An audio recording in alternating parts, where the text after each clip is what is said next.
I'm not well now, not at all. Cancer now also?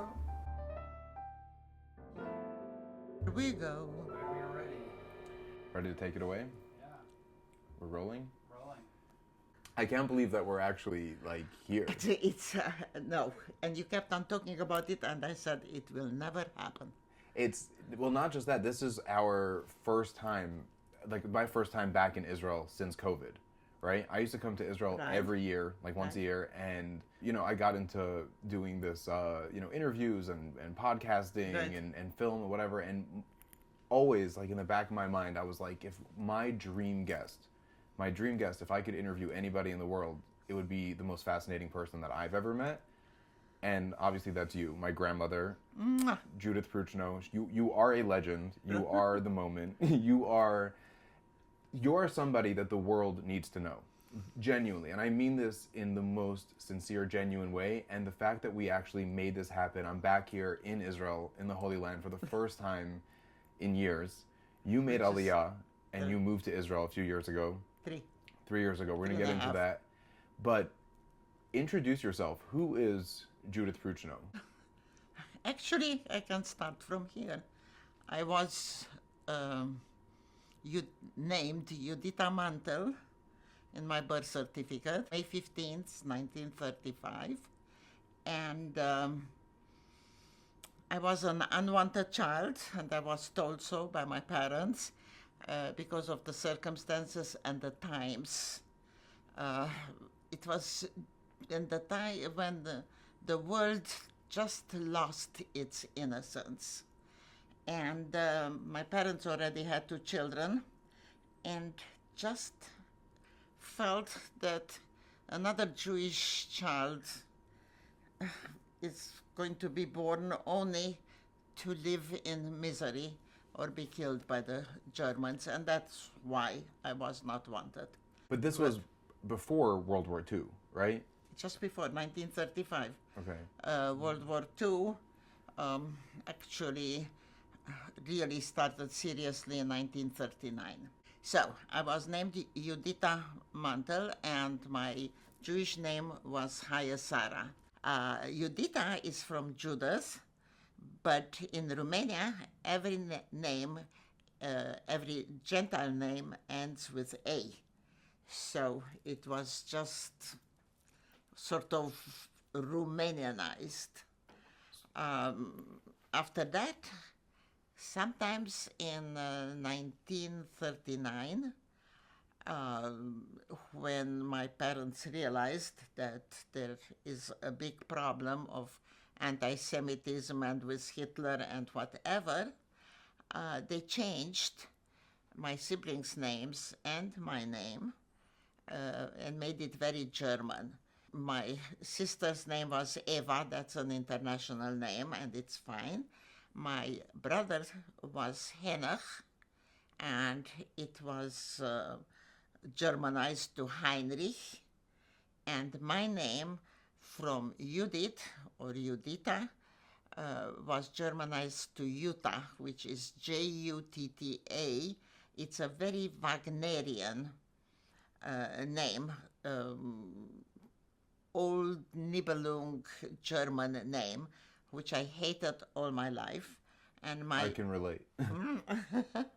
And my brother's name was Joseph, and it stayed Joseph. His name was Joseph Yehuda. This is who I was, and I was born.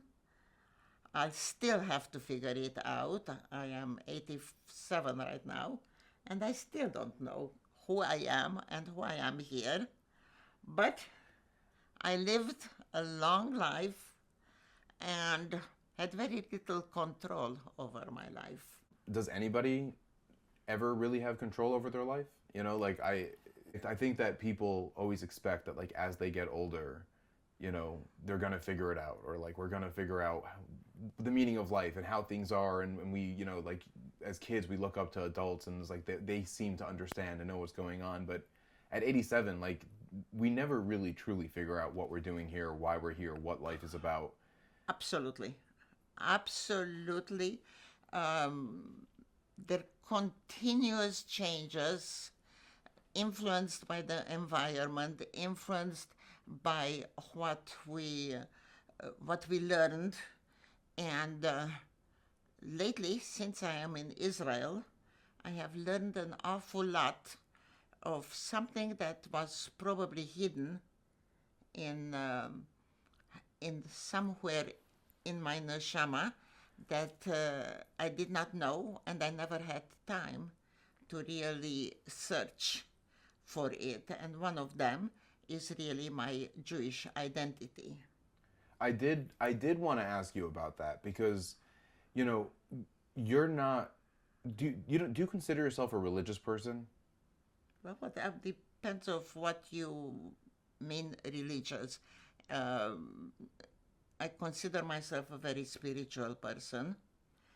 Um, as far as following rules and regulations and kashrut and putting lights on Shabbos or not, I am definitely not a religious person, but spiritual I am. So, because I recently saw a video on like TikTok or whatever about this woman who posted her grandmother who went through Auschwitz and went through the Holocaust, and you know, you're a Holocaust survivor, and she was saying how once she went through the Holocaust, she no longer believed in God. She doesn't believe in God. Did you believe in God before? Do you still? Like, where do you stand with that? Because you say you're a spiritual person, and you're now, especially having since moved to Israel, are becoming so much more in touch with your, like you said, your Jewish neshama, or like your, you know, because this is something that I struggle with as well, you know. So I am curious to hear, like, what is your relationship with God? If First of all, the fact that my most influential part of my education and life took was taken, happened under the communists, where I was extremely torn because my father tried to keep our Jewish identity alive, very much so.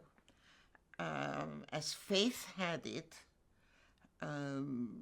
my father tried to leave Romania in 1947. We were liberated in 44, and asked for an exit visa, but for whatever reason, and many political reasons, we were not given an exit visa, and it was after the Holocaust. after.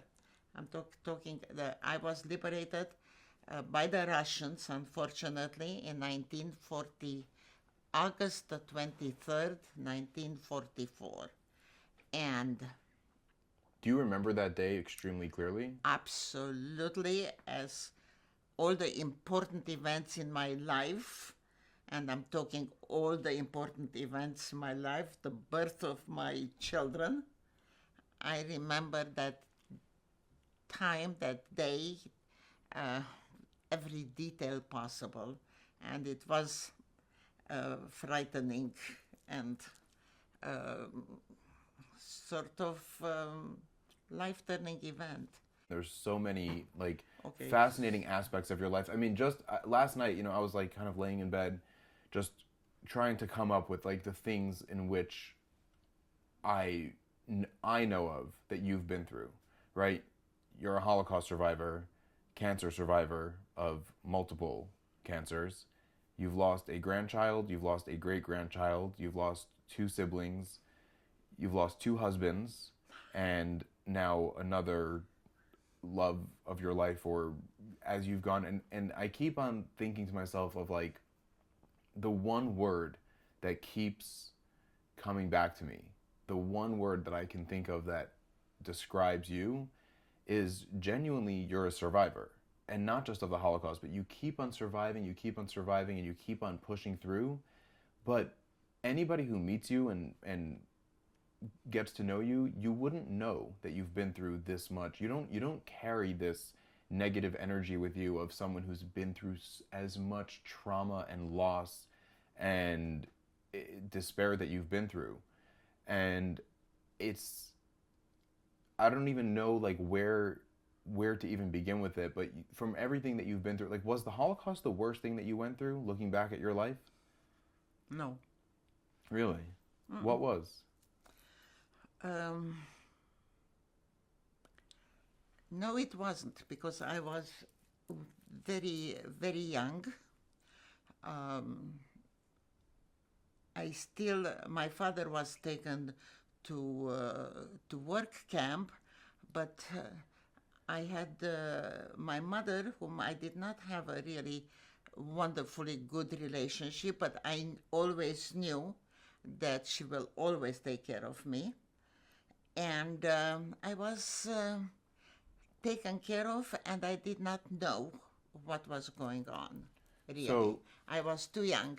The worst part of my life was definitely under the communists, which shaped my life, and mainly I developed an awful lot of anxiety and fears and insecurity, and mainly the lack of total control of my life. And it carried me through maybe up till today. So this was after the Holocaust. This was right. My liberators, as I said, the Second World War for me finished in 1944. I just briefly, very briefly, would like you to put you in the mode and in the mood of the circumstances of how I lived.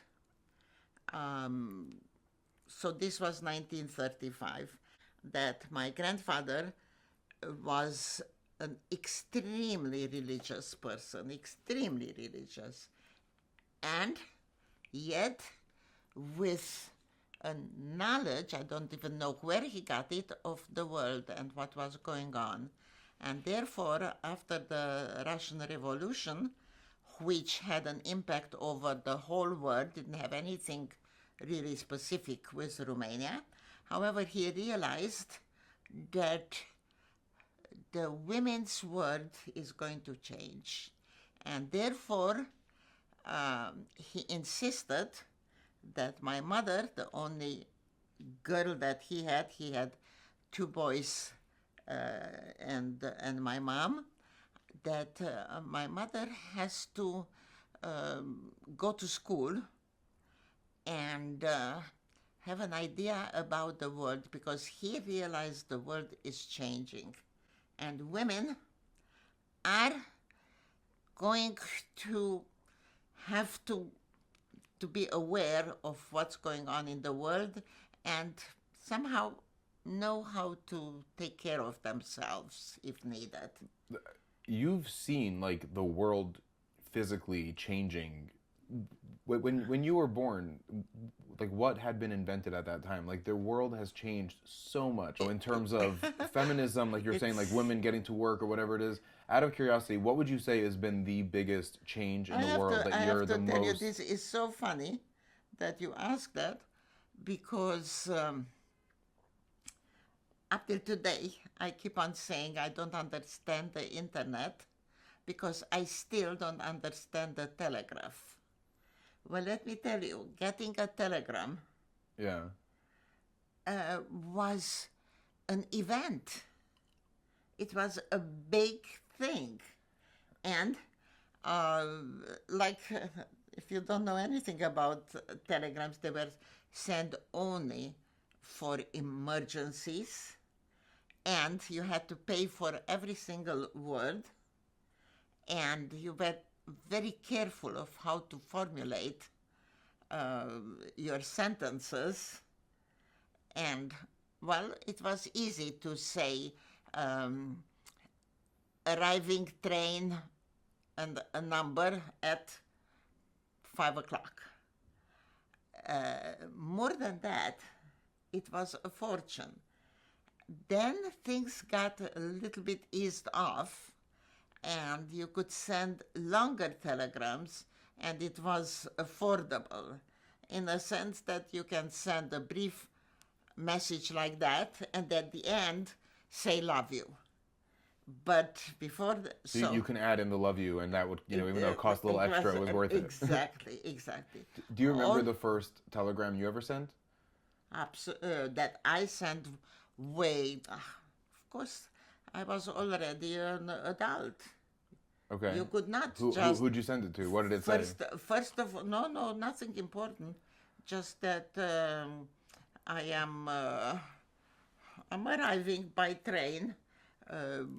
If I went to visit somebody, the telegram was mainly for business, and as I said, for emergencies or important things to be communicated.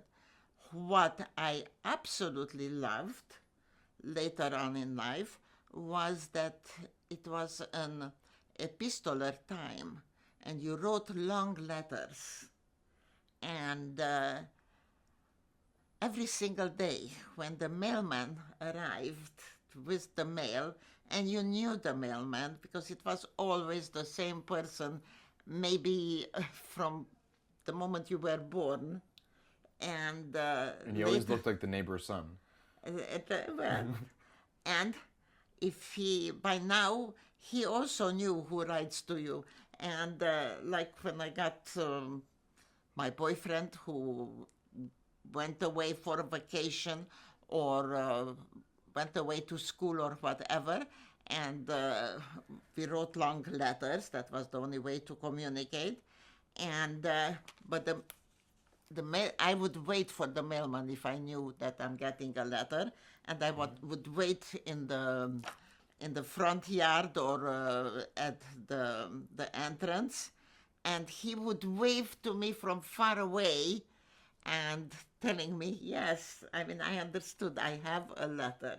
It was such an important event. Yeah, I don't feel that way when I get a text. Of course not. That's what I'm saying. I never opened these letters until I got into my room, have privacy, and read them with so much enthusiasm. And if it was, and of course they were there were letters from friends as well, informative letters, but when they came from a boyfriend, you reread that letter and you try to read between the lines. It was just one of the loveliest memories of my youth, getting letters. What other happy memories do you have from being young, or especially from being young in the times of, you said it was the 30s or the 40s, we were talking about the world changing so much. What were some of the things that you're nostalgic for that you do kind of miss, aside from letters, that you wish that the world did or no longer does? What was the things of the past that you would bring back? I don't remember really too many happy events in my childhood. I was taken care of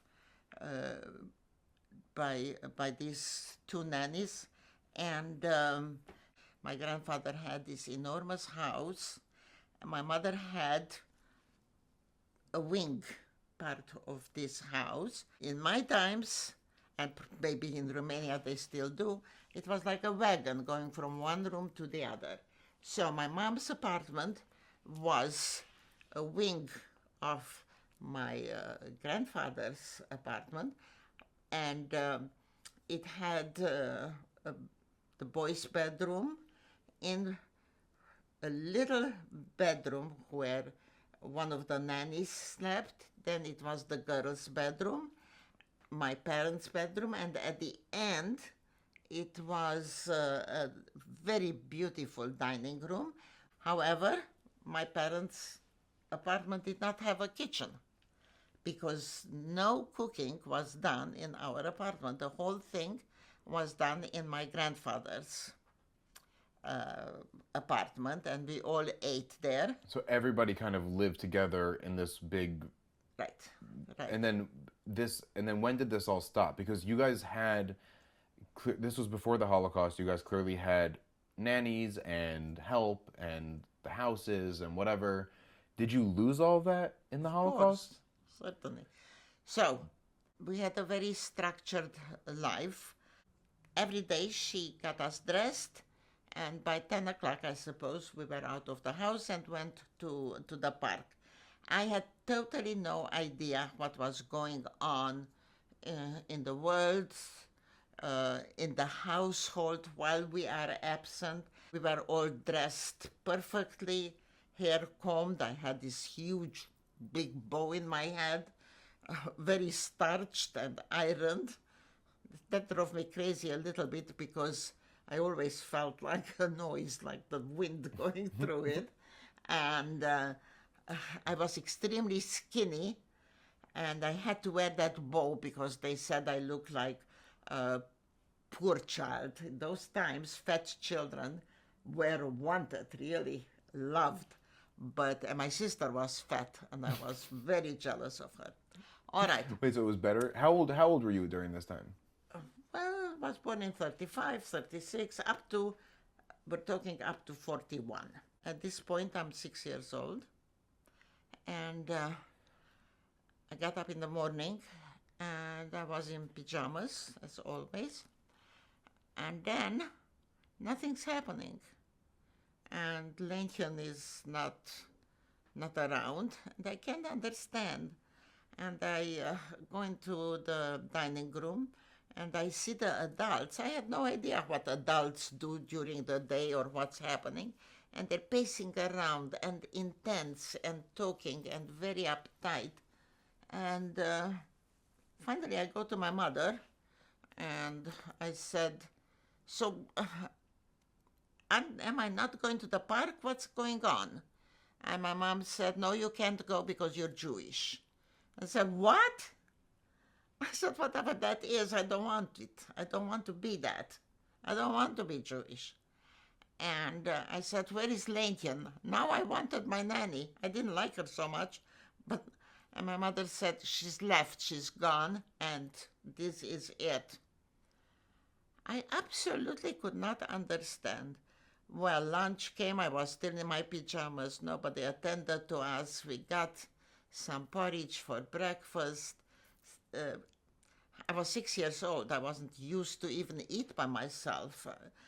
And somebody, maybe one of the maids, fed me. And it was an unconstructed day. And it was pretty bad. And the adults were just pacing around and talking and fighting with one another. My uncles, what was my happening father. on this day? What was the significance of this day? On this particular day, nothing happened. It was just a day in the adult's life during the war, but I wasn't aware of it because I was never But the war home. had broken out already at this point? Yes, of course, 39, but this is 41. So until 41, I lived in La La Land. Absolutely had no idea. I did not know, for instance, that my parents cannot go out on the street until 10 o'clock in the morning, go to the market. The market closed, the fruit market, the vegetable market or whatever, closed at 9:30, and the Jews were allowed to get out of their house at 10 o'clock when there was nothing to buy anymore. And so because like I feel like at least someone for me, right? Like I don't have much of like an education or whatever, and I don't really know a lot about the Holocaust. I mean, I know about it based off of the stories that I've heard from you growing up or whatever, but you were still during the Holocaust as a Jew and a Jewish family, you were still able to live in your house. But this is Romania. Wait, I'm Yeah, going. no, I'm I'm just just curious. going Yeah, there. I'm curious because I Right. want to know like when, Right. what was the breaking point where everything just changed? Did it happen overnight or was it a slow, gradual change? It happened suddenly. It did. Okay, so Right. we're getting to it. Yeah. So at this point, as I had no structured life whatsoever, absolutely nobody cared. We were noticed once in a while and fed and whatever. Eventually got dressed. We were given a bath, but like my hair was so beautiful and groomed, it just grew out into a big fat mess.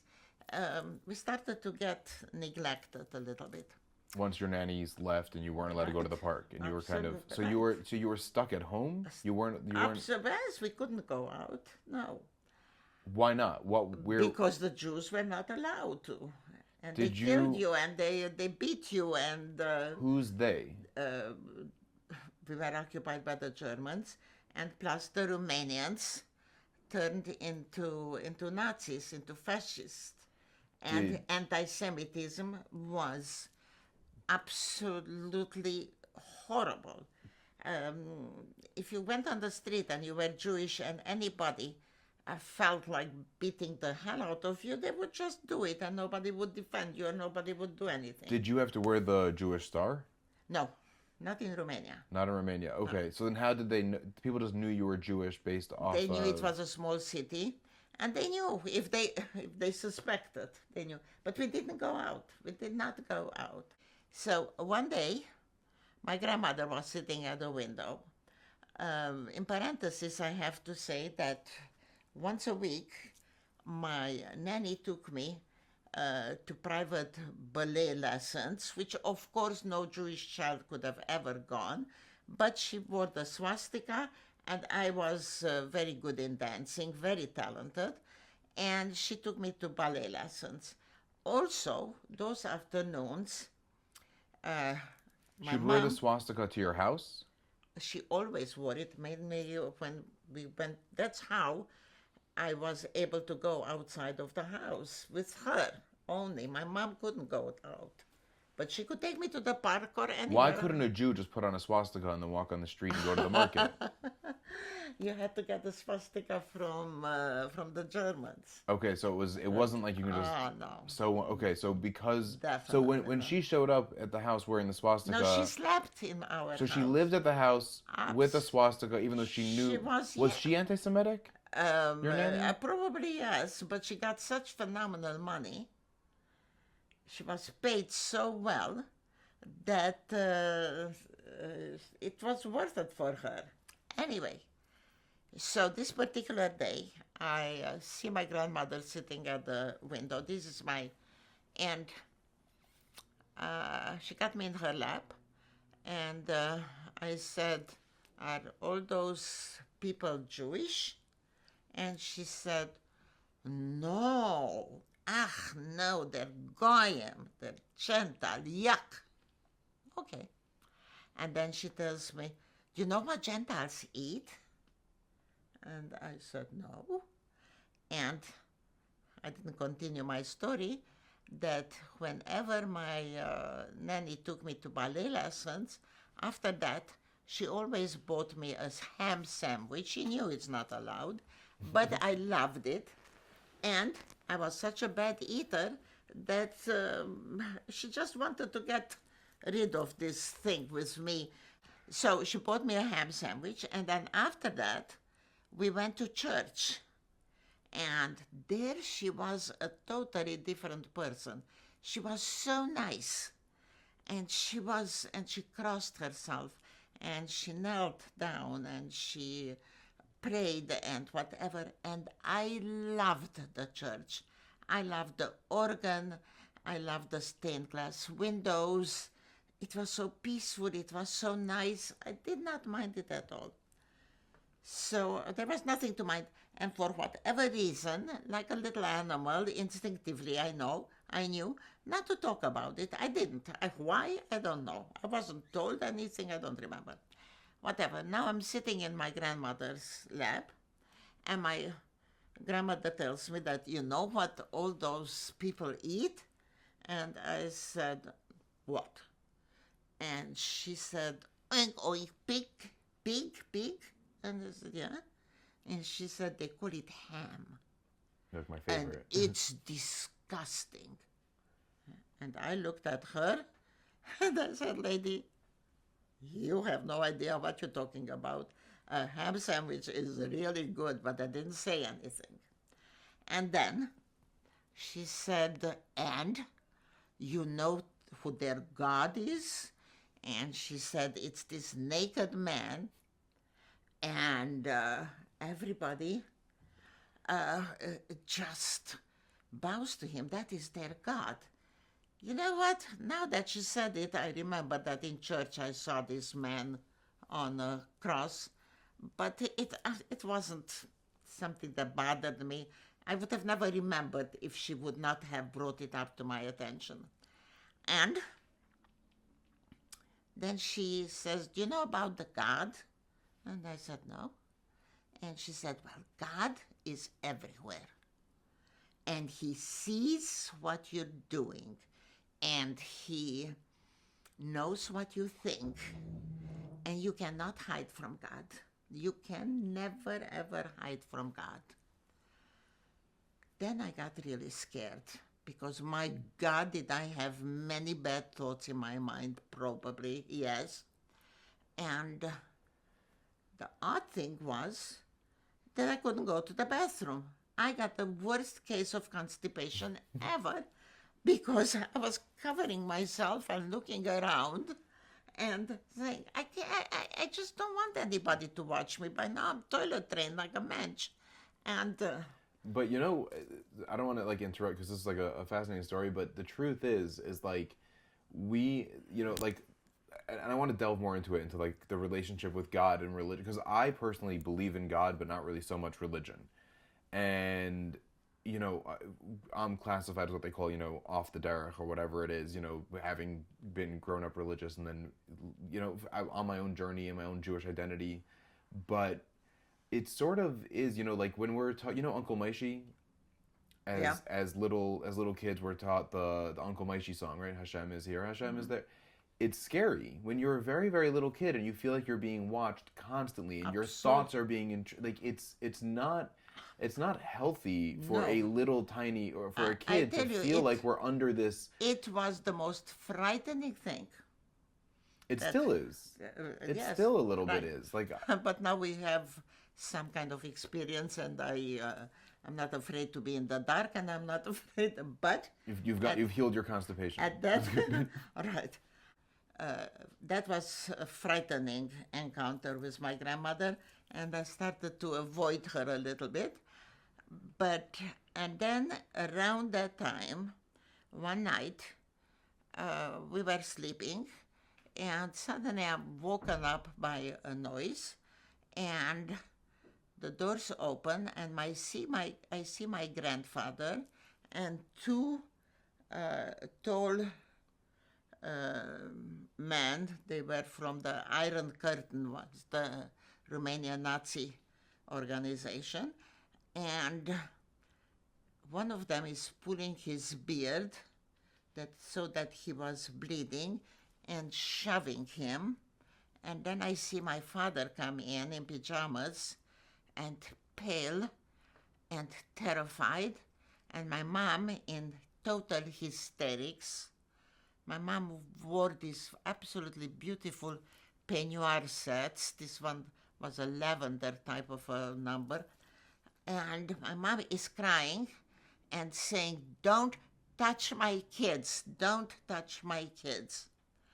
And they walked one way, as I mentioned before. This was a wagon type of a house. I do not know how much time elapsed. And back they came, schlepping all this. There was a lot of silver and expensive crystals and whatever, and taking pillows and pillowcases and just schlepping those things out of the house. And I absolutely did not understand anything. Nothing. So what was actually happening? The Iron Cross came, and because we were Jewish, and broke into the house and took away all our belongings. I mean, they did not need any permission. We were Jewish, and we could be terrorized, and so there were no. Did they take your grandfather away at all? No, at that point, my grandfather, my father were all there, but everybody was terribly shaken up, of course. And that was also a time when food started to get a little bit scarce, and because my grandfather had money, there were these peasants that he talked to that before they went to the market, first they stopped at our house and he paid them enormous amounts of money and they left stuff, butter and cheese and vegetables or whatever. So we were not exactly starving, but it wasn't good at all. And then suddenly I did have no idea how this happened around this time. One day, I only know that my father took my hand and we walked 2-3 streets, Black Forest, and we stopped at this house, a totally different neighborhood, and we moved there. Couldn't bring too much furniture or stuff like that, but this house was so beautiful and so big that the Germans made offices in our house. And In the house in which you moved out of. So you had this like mansion, and then it was gone. one day, how long after you guys got robbed did you guys have to move out? This was all in the same time. It was all within a few days? Probably 1942, let's say. I was 7 years old. But it's within a few days, weeks? No, weeks, nothing. From one day to the other, they Okay. told you out and you went. So like one day you're going to the park with your nanny, eating ham No, sandwiches, but- going to church, and then, but then- all of a sudden it's like then, no, she's but then gone, she's gone. she's gone, you're It was getting like- robbed. It was like a, one like a okay. whirlwind. One after another, just like boom, boom, your Ex- life was changing dramatically. Okay. Exactly. So we arrived to this place, and again, it was lucky because, see, the Romanians are totally different than the Slavs because the Romanians could be bribed. The Slavic people, you could bribe them, they would take the money and kill you. The Romanians at least had some kind of goodwill and conscience. And my grandfather knew from business some people. Anyway, it was a small, tiny little place. It had a bedroom, another room, and it had 2 pull-out beds where on one of them my sister and I slept, on the other one the 2 boys. During the day it was pushed back, and in the middle there was a table and a tiny little kitchen. Was your grandfather able to work during this time? No, the company was taken away, but there was stashed away money, and that I really don't know the exact, but Did you know that there was a Holocaust happening? Did you know that there were concentration camps Did- happening? Did you know I like did- what was happening around the that rest of the is- world? Or did that your is- family know? that is what I wanted, my family knew. They did not know in detail, not Holocaust exactly, but they knew that something was going. I mean, look, we knew there were the Germans occupying us, and there was a radio station, Free Europe, that you were not allowed to listen to, but again, my parents did, my uncles did. My uncles were also thrown out of their homes and moved into shabby little places. It was bad. During the summer, we moved there, the 4 children, my mother, my grandparents, and my father was taken to work camp. And we moved there for security. Wait, your grandfather was taken to a work camp? No, my father. Your father? Right. Th- My is that grandfather. is that different than a concentration camp? Well, it was forced labor. Okay, but were they putting like Jews into ovens and stuff there, or No, but normally they would work you to death. But again, they were under the Romanians, and the Romanians were actually watching them and kicking them and giving them work or telling them what to do. what kind of work was your father doing at this work camp?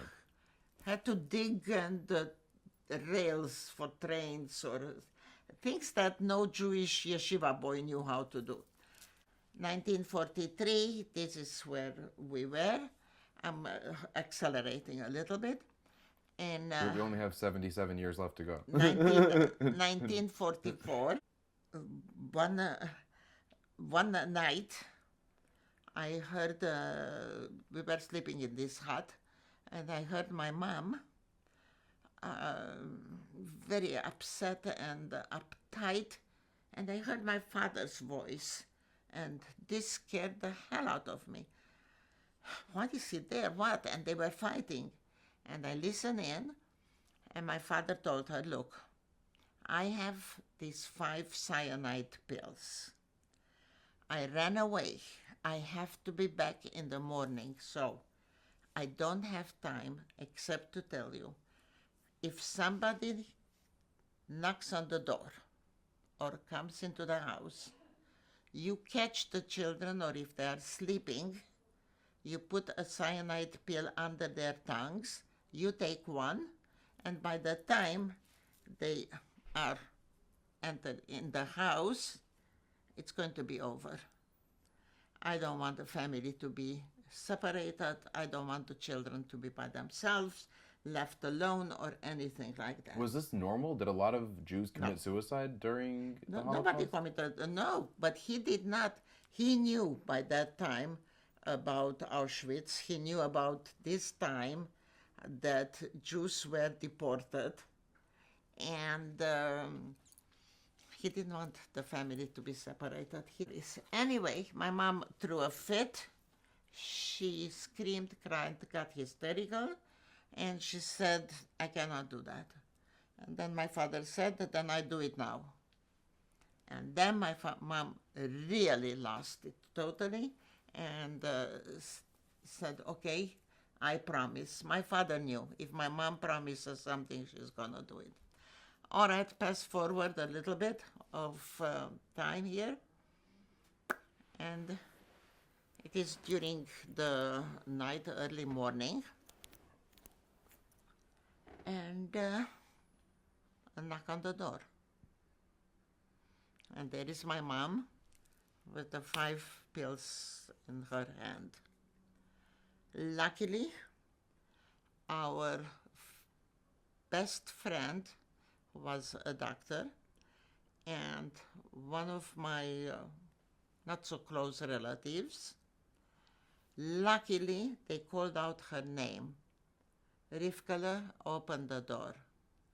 If they wouldn't have called out the name, she would have put the pill under our tongues.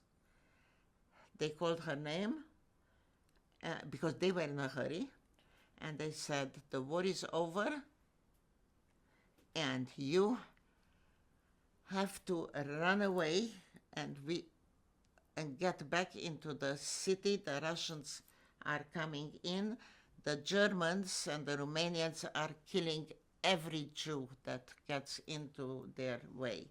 I forgot to mention to you that we were, this little hut was where the cemetery was, and believe it or not, the German headquarters built a huge house very close to this hut.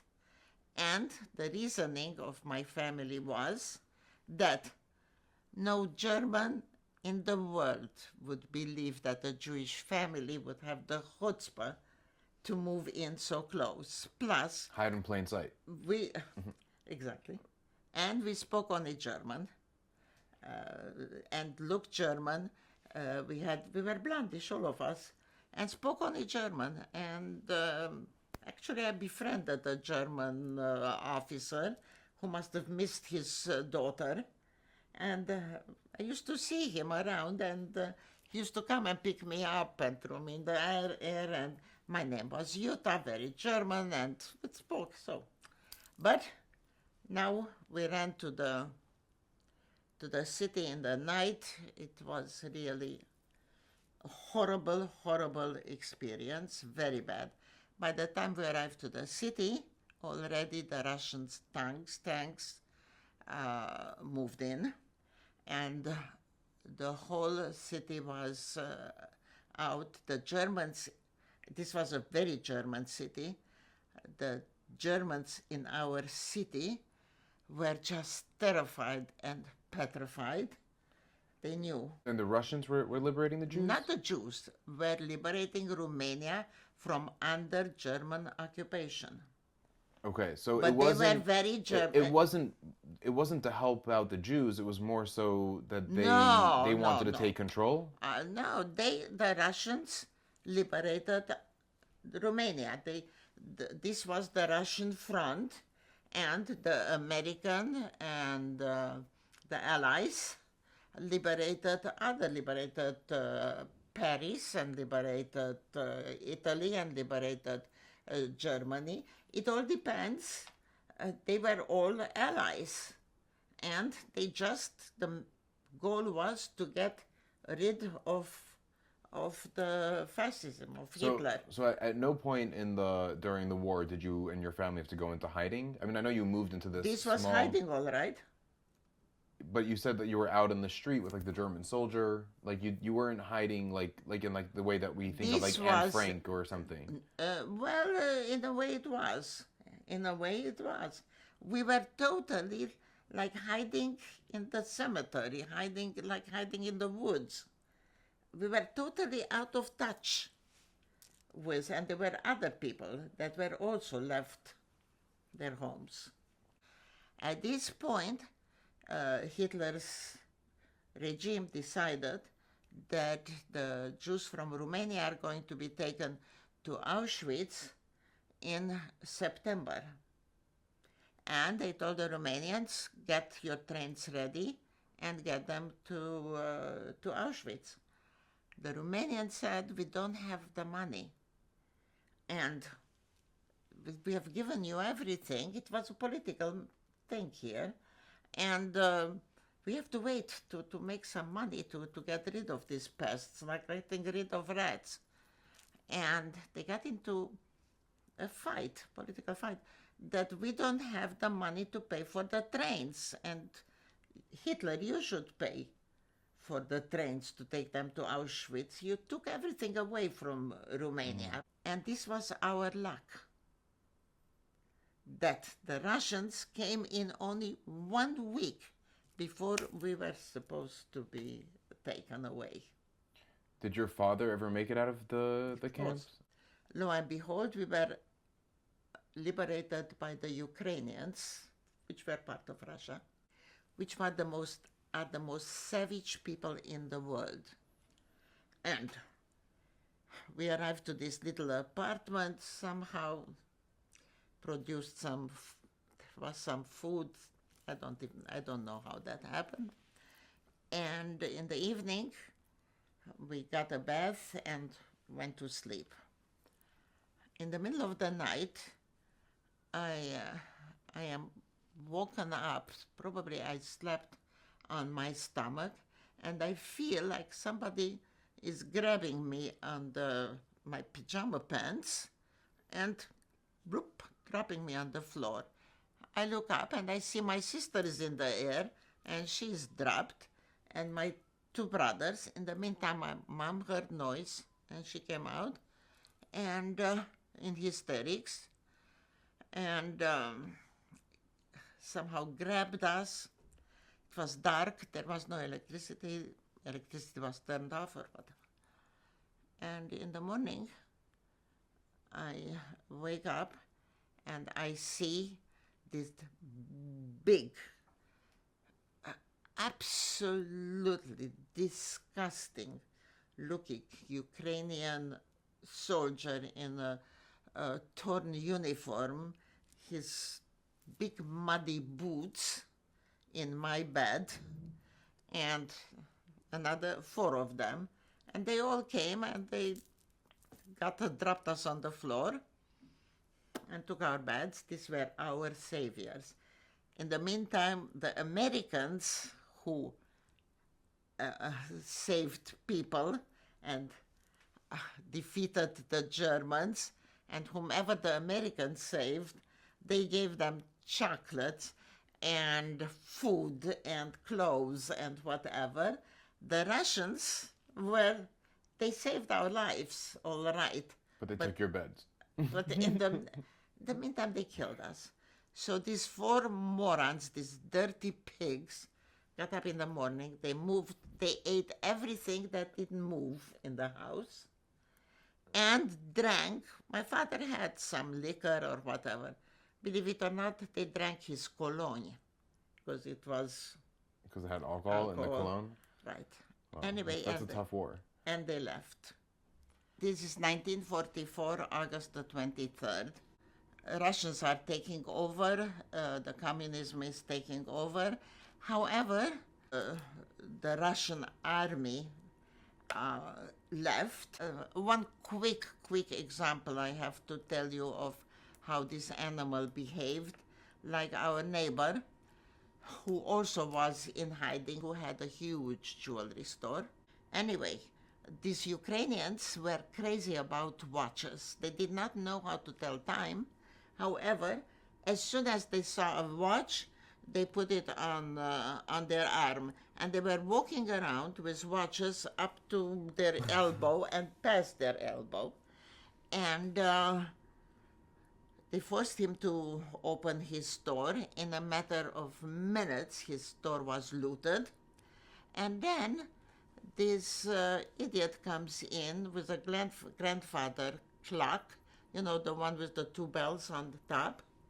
And he tells him, make me 12 watches out of this. And the guy tries to, there is no even language to communicate, but they manage to communicate. The guy tells him, I can't. You cannot make 12 little watches out of this big thing. And he takes out his pistol and he said, you make me 12 watches now. And the guy couldn't. Now, he shot him, killed him. And my point is, this man survived the war already, survived the hiding. He is back in his place. And he was killed. So, there were so many. Even though the war was over, it really wasn't. Just because Hitler wasn't in power doesn't mean that no, you guys but were this saved. is the liberations by the Russians. The Americans liberated Germany, for instance, where there were so many black children born in Romania. The Americans also raped, but the Americans paid. Whoever gave birth to an American child in Germany was compensated. In Romania, with the Ukrainians, they looted, they raped. Like, for instance, one day I was in front of the window and I watched people on the street, and suddenly I see like men and women running one after the other or whatever, and then I see one of these animals waving a woman's bra and throwing it from one to the other, and then again they're fighting on the ground. I had no idea that they were raping women. I thought they were playing, they were horsing around. It was just horrible. But after a while, this quieted down. We never moved into our house. That was never given back to us. However, we got a very beautiful house that was fixed up. And my grandfather's business again worked. And it was sort of peaceful times. And Minus the rapes. but they moved on. Okay. And the Russian soldiers left. And the communists started to take over, and the communist ideology, and the Romanian people suddenly, you have to understand that socialism, communism, and you read up on it because I could lecture you on it, but it's too difficult. The working class had to take over, and it was like a new aristocracy finding. All the rich people eventually were persecuted, everybody with money, and all the poor people are taking over. So in 1947, my grandfather's factory was confiscated by the communists. However, they did not have skilled people. My father, who was a bookkeeper, was kept to run my grandfather's factory, and he had to train a couple of Romanians, uneducated people, but smart people who were willing to learn to be bookkeepers and how to run a business and so on. My father was not the only one. Even the Romanian Gentiles, who were well off and had money, were also starting to be persecuted. At this point, suddenly, out of nowhere, a lot of Jews from Palestine, from Palestina, just mushroomed and arrived to Romania and to our town, and just collected the young people and started to teach them Hebrew songs and talked about Palestina and how Palestine is and it's beautiful, and taught us very controversial songs like, and told us like, Transjordanian is also our land. We did not know our ass from our elbows, but they started to teach us a little bit Jewish identity. And but these were Jews, and they referred to it as Palestine. These were not Jews. Israel? These were Jews from, but there was no Israel in 1947. Israel was born 19th after. I do love that we're doing this interview in Israel, though. That's, of course, it's kind of a very full circle meaningful. moment. A lot of new rule came out that as far as the Jewish people who were persecuted during the war, now they can go anywhere they want to. You know what? Anti-Semitism was so high that they wanted to get rid of the Jews. They really didn't feel any reason to have Jews around. Okay, so a law came out that Jewish people can ask for an exit visa and go by boat. And these were boats financed by the Jewish Congress through the Haganah and through the Jewish organizations. There was the Sochnut, there were different little Jewish organizations in Palestine, and they got these dingy boats. They were really horrible, but they kept on saying, anybody who is Jewish, just get out, move.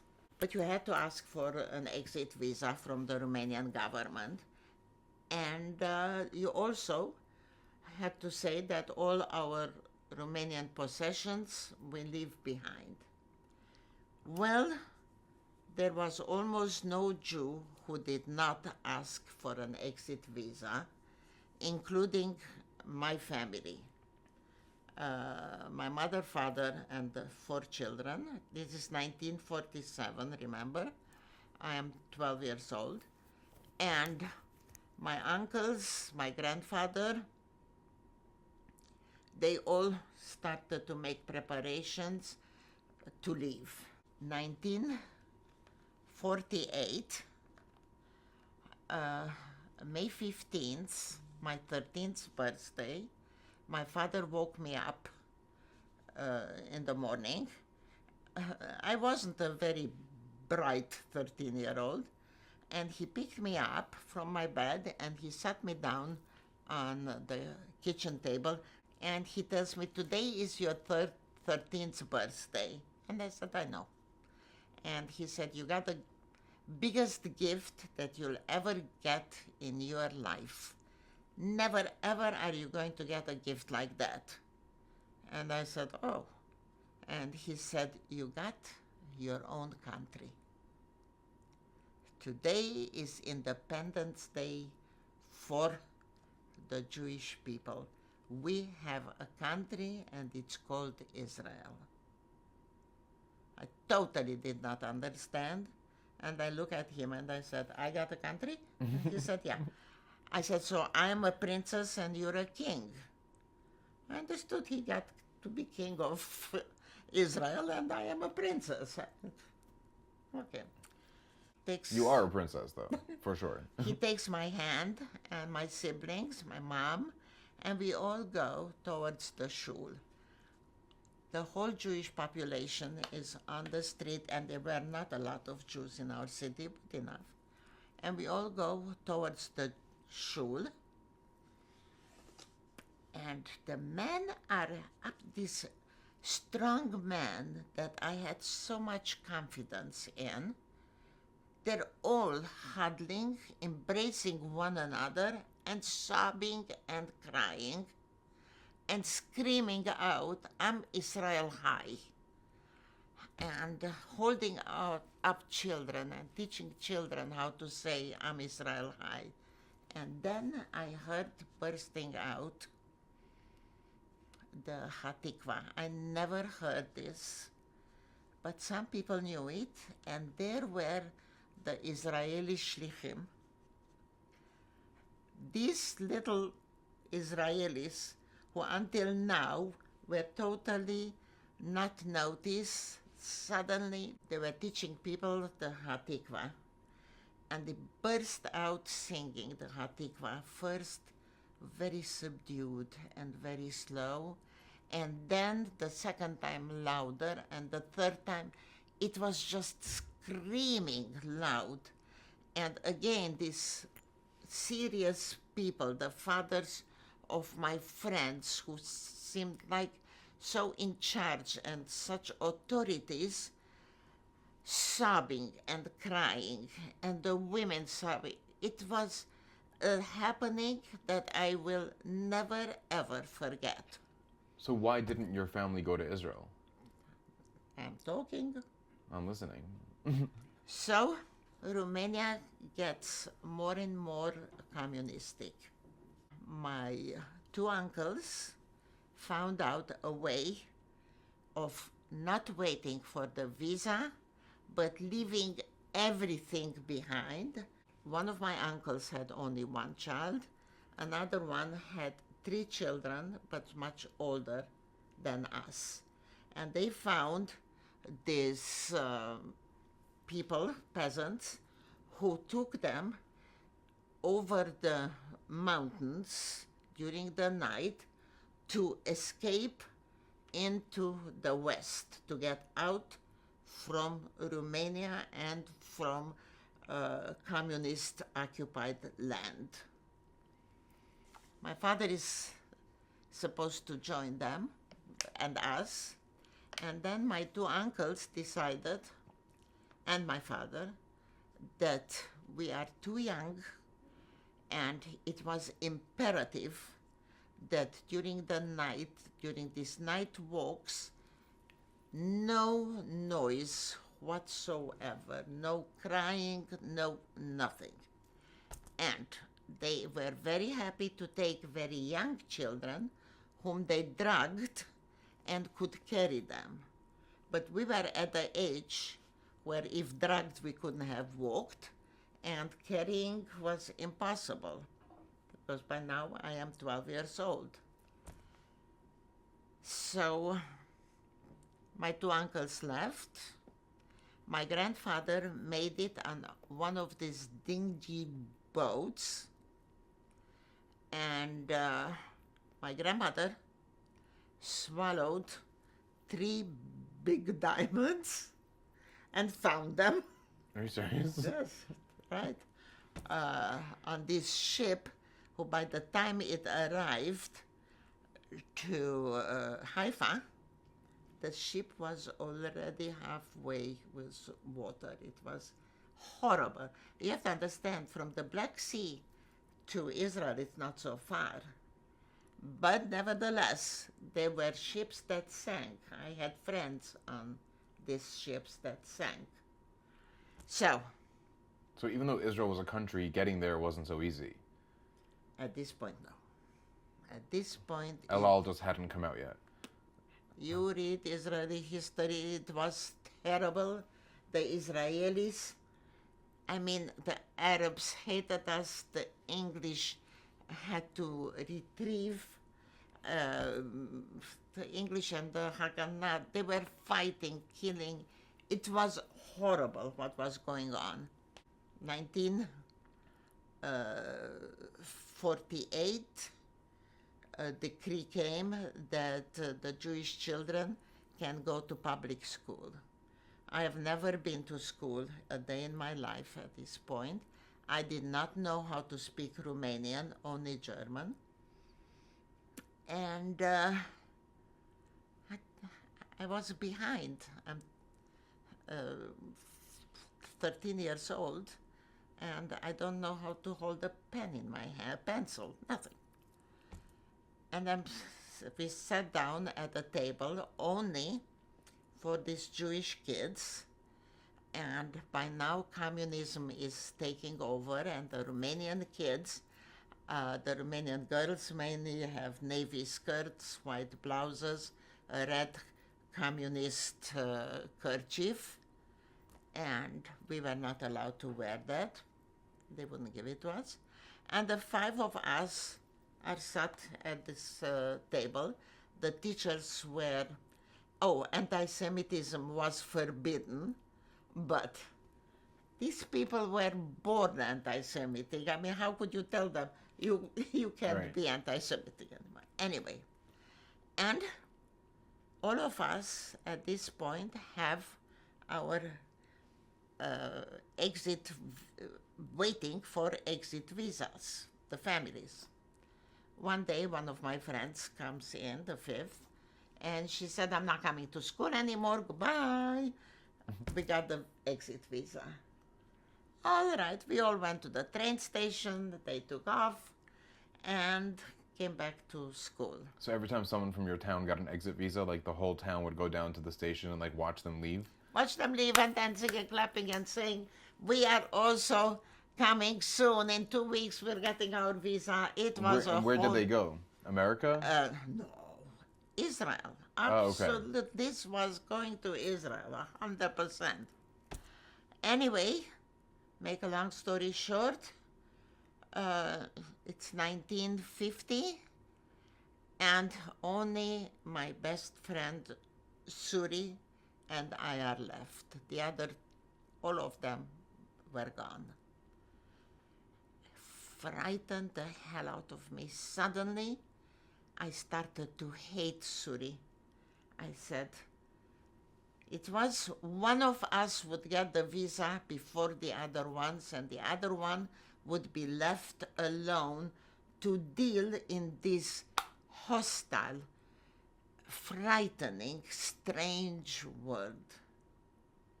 And lo and behold, Suri comes in one day, and she said, as of tomorrow, goodbye, I'm gone. We got the visa. And I didn't. This was one of the most traumatic days of my life. The train left at 2 o'clock in the afternoon. I stole a picture from my mom's purse, our passport picture. She had a copy. And I stole this picture from her purse, and I went to the train station. And I arrived to the train station. There was my friend Suri, who was had 4 brothers, and she was the only girl, spoiled rotten, and she's dressed to kill. Little did she know where she's going. And Where was she? Israel? Cyprus. So when you got the visa, you didn't get a choice of where you're going to go to. I didn't get any visa. I'm saying, but when somebody in the town got one. No, but they went, most of them went to Cyprus. All right. But she's prancing around and living, and I cannot stop crying. And I was just hanging on her like a grape and screaming and crying, Suri, don't forget me. And Suri keeps on saying, just go away from me. I can't stand you anymore. Stop it. In 2 weeks, you're going to come. What's your problem? And then I gave her the picture, and I said, I give you this picture. Remember me. Don't ever forget me. She put the picture in her purse. I was drop dead jealous of that purse. It was a body bag, whatever. And finally she goes on the train, and all our friends, everybody is leaving. And I was left there watching the train getting smaller and smaller. And absolutely my only hope was that another train will come and hit me. No train came to hit me. I'm grateful. And I went home. When I left to the train station, my hair was neat in ponytails or whatever. I got home. I released my hair. I had bushy hair like this. I walked into the house like a wounded animal, screaming and crying. Nobody paid any attention. It was, eat your dinner, and then tomorrow is school. I said, I can't go to school. I'll be alone. I can't. So you were the last Jew left in your school? In this class. In that class? Well, my sister was in the higher grade. Right. My brother's in the boys' school. Anyway, I absolutely could not face it. There was no psychology that my parents knew. There was nothing. Straighten out your act. What's wrong with you to cry like that? And we are all alive here. I couldn't give a shit whether you're alive or not. I was hurting. The next day, I'm forced to go to school. And it was miserable and horrible. Absolutely the worst that could be. All right, no friends, no nothing. Days in, days out, I'm learning the language. I'm going through this first year of school in Romania. Finally, maybe 2 years later, I befriended, we never got the exit visa. So I befriended a girl. I was a nice kid. Kids liked me, but the parents didn't let children get friendly with me, because I was a Christ killer. They were anti-Semitic. It was against the law for communism, for Romania. You cannot hate anybody. But they did, because that's how they were brought up. Right. And this girl invites me. She said, come, we'll sleep over in my grandmother's house.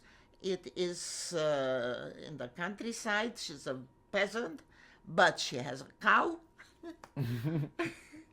A dairy cow? A dairy cow, right? And Female dairy cow. so we arrived my mom didn't want me to go, but I was dying to have a friend. And we arrived there, and there is just one big room. In a corner, there is a big covered thing. I did not have any idea what it was. And she milked the cow. My friend drank this foamy, warm milk from the cow with such gusto. She loved it. I tasted it, and I felt like barfing. But I drank it, made believe. I was so nauseous. Anyway, We got a phenomenally good dinner. The grandmother cooked. The national food in Romania is polenta, called mamaliga.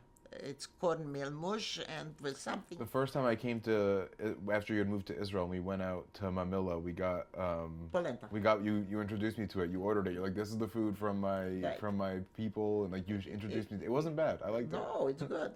The grandmother comes and she said, "Oh, good, we're only 3 people." What that big mountain of thing was, it was hay. And if she had a lot of people, then the hay got distributed less. If it was only the 3 of us, then you slept on a softer, but it was really bad. And on top of that, she put some blankets and we're going to sleep. In the morning, Elena was her name. Elena goes to the grandmother and she tells the grandmother, she said, you know, Utah is Jewish. And the grandmother said, no, she's not. And she said, yeah. And the grandmother said, Jews have horns. And Elena says, no, they don't. And the grandmother said, I tell you, Jews have horns. She said, look at the amount of hair she has. The horns are hidden under all that hair. But this time, I still pretend that I'm sleeping. I'm just sweating out of being nervous. I was so frightened. I've never known what a palpitation was. I felt my heart in my throat. I just did not know what to do. Of course, I made believe I'm sleeping. And Elena comes and she walks around this way and that way. And suddenly, she bends down and she taps my head. And she runs to her grandmother. She is not Jewish. She doesn't have horn. I touched her head. The grandmother told her, said, who told you that joke? Of course she's not. Don't you see? She looks normal. All right. So. That's so crazy because, like, aside from, you know, the communism and the Holocaust and all that, you're still just like a bunch of teenage girls with teenage girl hormones and friendships and all that. Like it's hard enough being like a teenager. It's even harder to be a teenager How are you in so this. sensitive? Well, I mean, it's because I have like 5 sisters. You know, like teenage girls are dramatic and they deal with these kind of bullies and whatever. So even more so when you're dealing with something. It's incredible that you touch on this. By now, I have some friends. However, no exit visa. And one night, the secret police came to the house and started to push my father around, beat him up. His teeth were flying all over the house. And told him that he is an Israeli spy and whatever, arrested him. He didn't have a job anymore because by this time they found a replacement and took him away, brought him home. He was absolutely a changed person. They beat the hell out of him. When he came home, and who was in power during this time? Like, Hitler was the Holocaust, so who was in Stalin. This was Stalin. Yeah. And in Romania, Gheorghe Dej, but you don't have to remember that. Anyway, but this was communism already in full force. So we asked my father why he was in prison, and when he came home, and he said, if ever it happens that we go out from under the communists, I'm going to tell you. All right. Never talked about it again. Multiple times he was arrested, beaten, whatever, never without any reason. Really none. In the meantime, I accumulated these friends, and it was fine. I did well in school. I had a social life. I was doing well. And then I got to be 16, And my friends started to go out with boys and boyfriends and whatever. So the weekends I was eliminated because they went out with boyfriends, Romanian boys. And my father told me, if you go out with the shaggots, with a guy, I'll kill you. I myself kill you. And suddenly again, I was as lonely can be. I finished school. I got to be a PA, nurse practitioner, which is more than a nurse, less than a doctor. It was a very good degree, very well paid, but it was just a totally empty life with my father, who was preaching all the time that you have to stay Jewish and be Jewish. There was nobody Jewish around us. And if we marry a guy, he's going to sit shiva after us. And I kept on saying, Tata, you can sit wherever you want to. I lied a couple of times and went with my friends to these big dancing things that they had. And I always got to dance. Somebody, a young boy that came and wanted to dance with me, wanted to take me home, wanted to give me a goodnight kiss, but my father would have absolutely killed me. In the meantime, I have to explain that under the communists, because life was so horrible, so horribly difficult, you didn't dare to say a word about what you think. If you as much as said that I am hungry and I cannot find anything to eat or buy, you were put into jail. You could not complain. You could never, ever say anything bad about your life. It was totally forbidden. However, entertainment was very cheap, extremely cheap.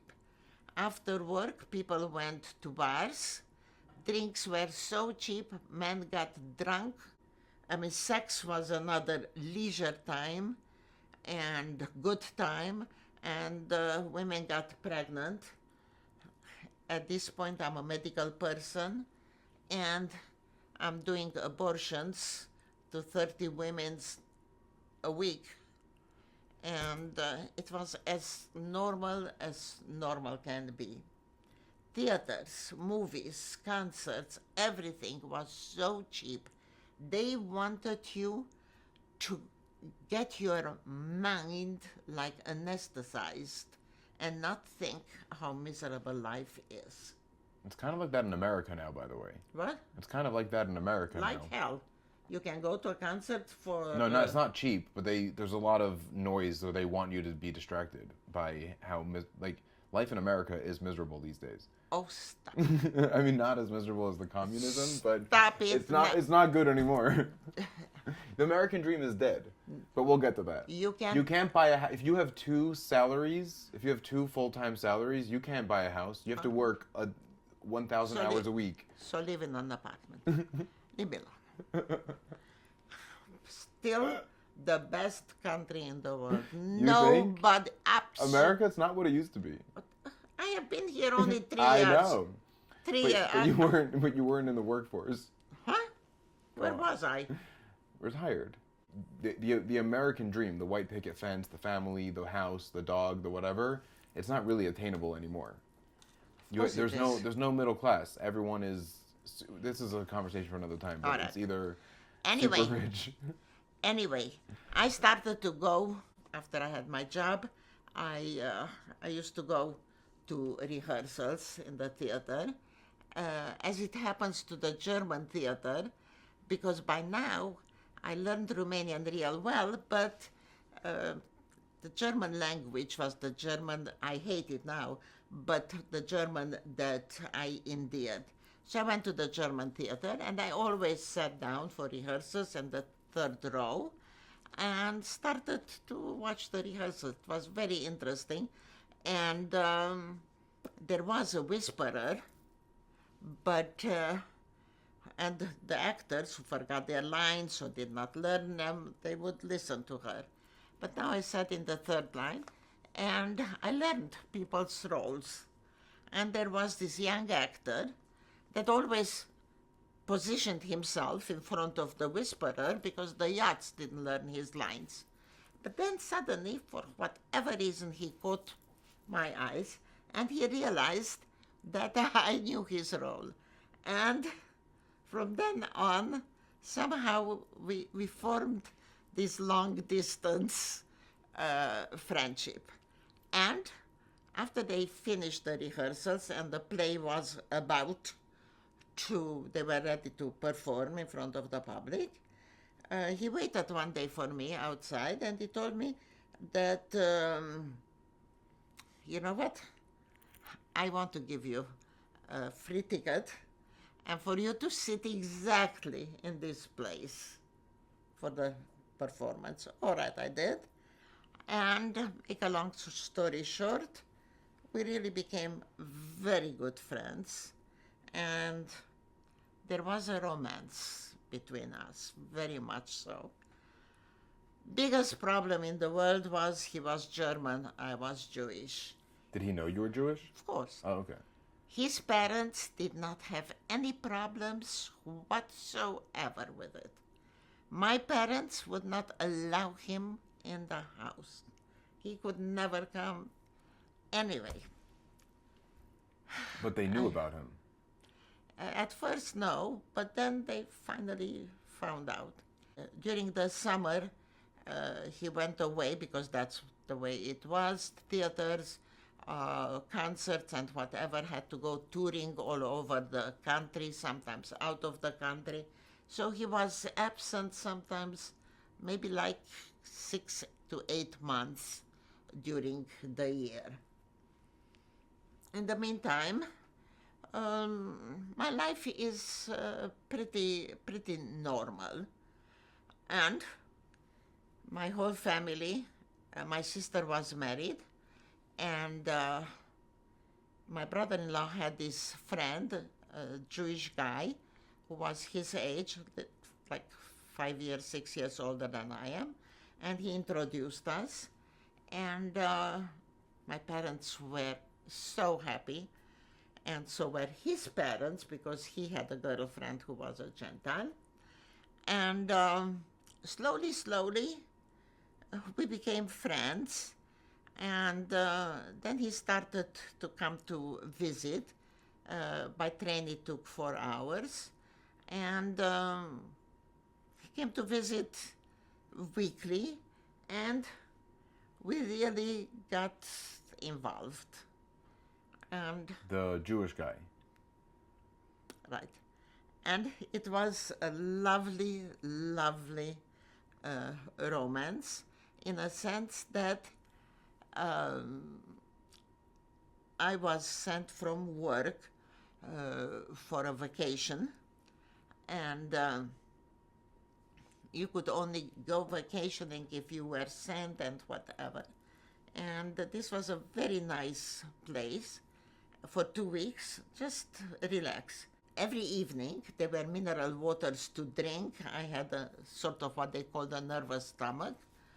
And in the evening there was one phone booth, and if you got a phone call, then they would call your name, and you were around there, and they would say, hey, come to the booth, you have a phone call. His name was Ivan, which is funny, was this Ivan. And every single evening, Ivan called me on the phone, and we talked, and he misses me, and da. Our romance progressed faster in absentia than while we were together. All right. So, one evening again, I'm called to the phone booth, and I go there, and Ivan is there in person. He came, and I was just, what? It was such a surprise. It was so lovely, so nice. We hugged, we kissed, and he told me, he said, you know what, don't stay till the end of your vacation. Let's go home, get engaged, and build our lives. We got on the train, went home. My parents happy, his parents happy. Oh God, it was really phenomenal. And this is while your actor boyfriend is on tour. Yeah. Oh, okay, good. Just making sure. Although we were corresponding, letters back and forth, yes.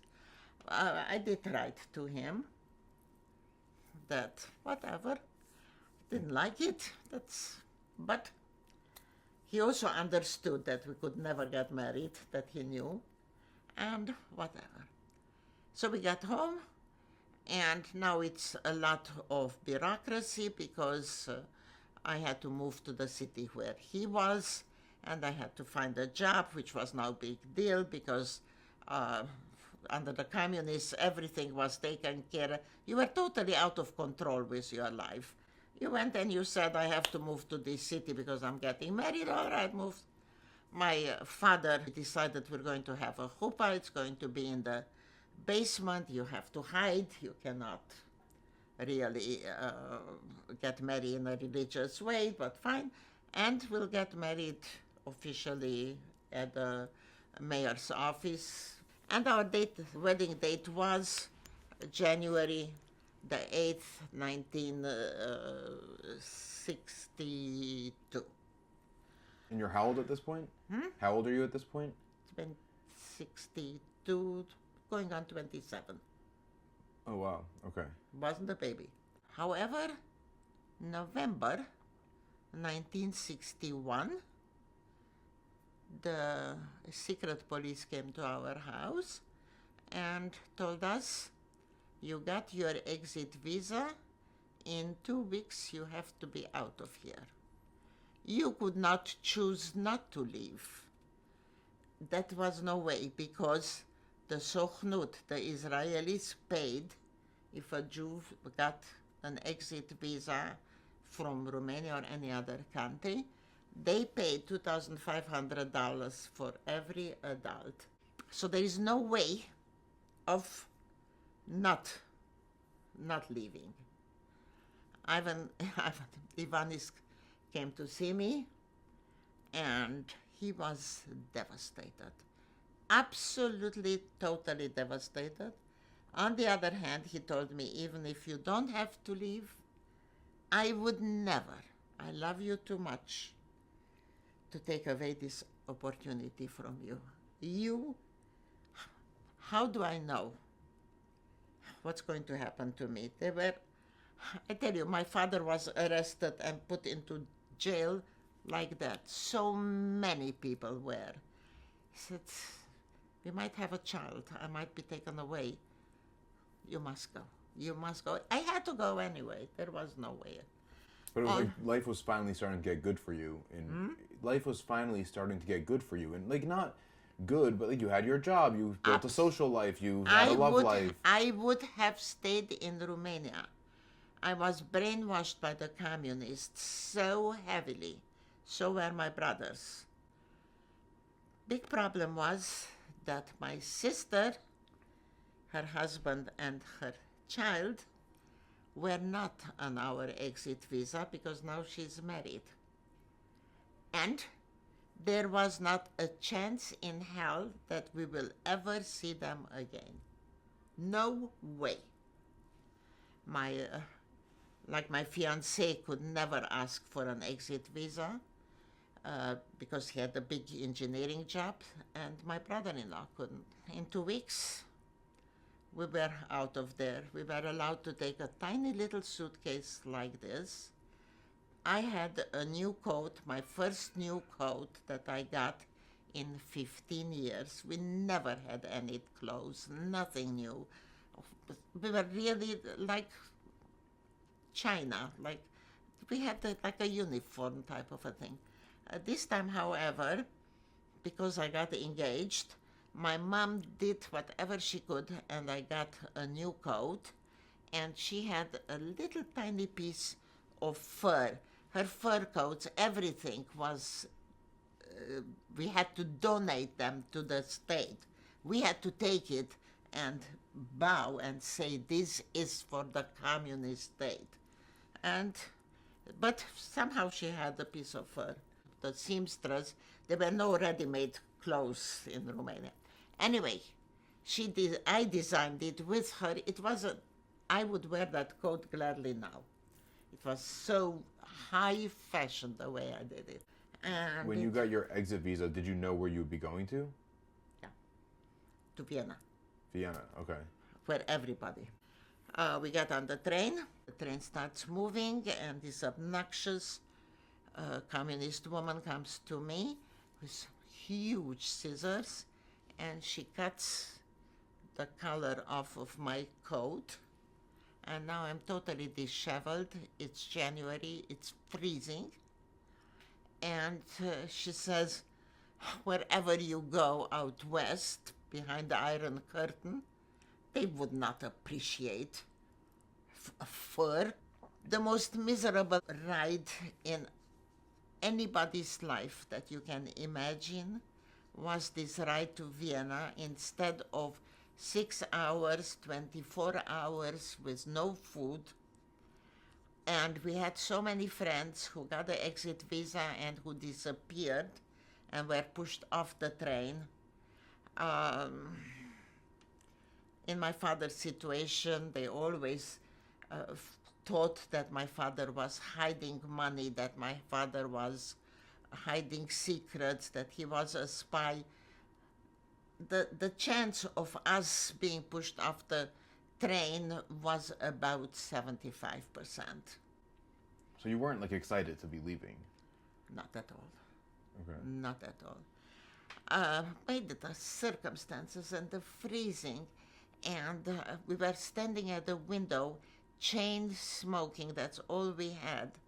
We were just smoking, and it was horrible. And we got to the border town with Austria called Karlsruhe, and the Viennese patrol and border police came in and screaming, and they knew, Sie sind frei, you're free. You're out into the free world. I can't tell you, we just jumped up and did not know. It was ecstasy. And my father he was in such bad shape. Anyway, he just collapsed and went to sleep. And then I got together with my two brothers and we started talking. And we said, where the hell are we going anyway? We don't have money. We were not allowed to take a piece of paper with us, an address, nothing at all. And what are we going to do? We had no idea that from Vienna we would go anywhere. You didn't have like a house set up, apartment, nowhere to go? Only we arrived to the Vienna train station. That's all we knew. We said, really, where the hell are we going? Was it hard? Like, how did Aunt Eva, like your sister, feel about being left behind in Romania and her entire family is leaving? The goodbye with Eva, absolutely nothing else mattered anymore. We knew we say goodbye for life. We knew we will never see one another again. We did not have a choice. We had to leave. She could not come. And she had like a nervous breakdown. I mean, I could imagine. Like, that life was already hard, and then she's losing And her our whole family was very close. And it's not like she could have divorced her husband to come. She could not. She could not come. Absolutely not. So my two brothers and I got together suddenly, and I am freezing. I mean, I'm all disheveled and open. And in Vienna, it's very cold. And my two brothers and I got together. Neither one of us wanted to really leave. It was only following my father's craziness.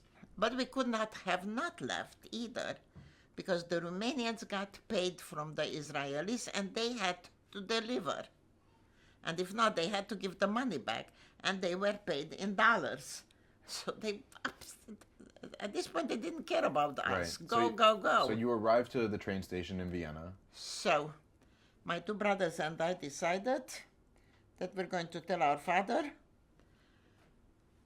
don't ever, he kept on talking about God to us, and there is a God, and I have to introduce you to God, and you have to stay Jewish, and ta-da-da-da-da. So we said, we woke him up, told him, look, Tata, this is the end of your craziness. We don't care whether we're Jewish or not. We don't care about God. We care, we each had a job, a future, whatever it was. And he kept on shaking his head. No, you didn't. And we're going back to Romania.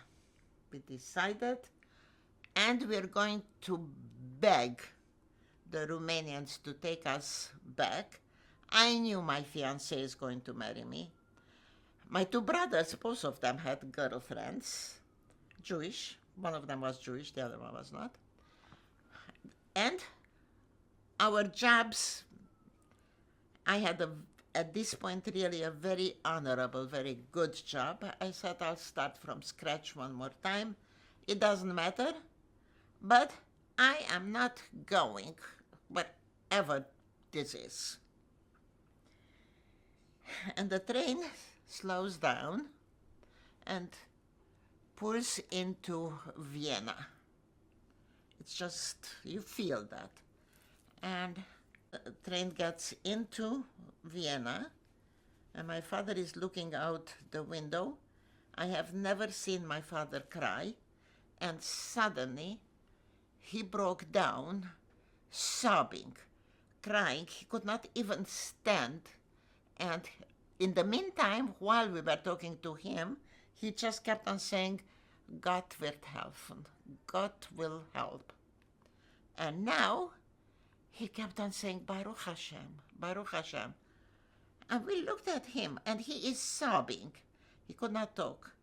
And he turns us around, and we look out the window, and there are about 30 Israeli soldiers with Israeli flags knocking on the window and saying, if you are Jewish, come down this stairway and you will never be embarrassed of being Jewish. You will never be persecuted again. And they were singing and dancing and prancing. And finally my turn comes to go down from the train. And as I said, I'm all disheveled. And this soldier comes up to me, and they had Israeli flags, and ripped the Israeli flag and took his own shawl and ripped his shawl in the Israeli flag and put it around my neck to be warm. And It gave me chills. it's the truth. This is what happened to us. And they got us in some vans. The Israelis own a castle outside of Vienna. It looks like a castle from the outside. From the inside, however, it's a mess. Some tables, benches, and some cots. Clean bedding, and that's it. And people from the Israeli embassy. We got some food. And people from the embassy start to talk to us. And one of them comes to us and he says, tell me your story. And we don't have any story to tell him, but my sister was left behind. And my parents absolutely, by now already, we were like so far like the moon and the earth. We knew. You could not even write letters because it was censorship. So they said, this is a very serious story. Well, tomorrow you'll come to the Israeli embassy. The rest of them, everybody is going to Israel. In Vienna, as soon as we arrived, we sat down and we demanded, and we said, Tata, tell us what happened. And he told us, I told you that they were all these these Jews from the Haganah that suddenly mushroomed in Romania. One of them, and his name was Shlomo, somehow did not go back in time before the walls were closed. I really don't know exactly what happened, but I only know that he would have been arrested by the secret police and maybe killed. And my father hid him in our house. The secret police was right. He did do, it wasn't espionage, but he hid this guy. He never told anybody. My mother did not know. We did not know. We had no idea. We had an attic that had some kind of ladder that you pull down on a rope, and every single day, my father says that he got up at 6 o'clock in the morning before the household, made something to eat, get it up into the attic to Shlomo, and going to the bathroom was a tragedy because, and my father was so very pedantic, but Shlomo had a bucket, and my father handled it, and one day my father let the rope, the ladder come down, and Shlomo disappeared. He wasn't there. However, from then on, every Pesach, we got a package from the Israeli embassy with a big S on it, and with matzahs and whatever. And when my father was in prison, we also got some goods and money. We were starving. And again, our suspicion was that it was Shlomo. Never ever heard from Shlomo again. But this was the story that my father told us in Vienna after we left, after we came out from behind the Iron Curtain. And that is why he was beaten, he was crippled. They crippled him, and he never ever confessed. The next day, indeed, as it happens, very early in the morning, the Israeli ambassador came to us, and we had a long talk, and he told us that we need $6,500. We're talking about 1962, which was a lot of money, to get my sister out of Romania. But she is on the Sochnut's list, and they will take her out, but it's going to take 5 years. You couldn't trust the communists for a minute. And then the Israeli ambassador made some phone calls, and then he told us, look, in Israel, for you to make this $6,500, it will take you 10 years. You can't. But I was advised by higher up that if you go to America, you make this money in less than a year. And we'll have to start working on it. And as soon as we can put together the papers and whatever is needed, you're going. Well, you don't send people to America just like that. The Americans, we came from a communist country. The Bay of Pigs was just going on. It was really bad political situation. They sent us to Paris. Why to Paris? because in Paris they had the Hayas and a big Jewish huge agency who took care of refugees and whatever. My father had a very good friend, and he had a daughter that was my age, and we knew that they are in Vienna. My father was so smart, he remembered this man's phone number by heart.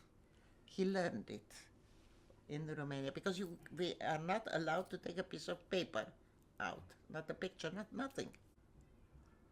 He called the guy, and he was ecstatic that finally we made it out and we're alive and whatever.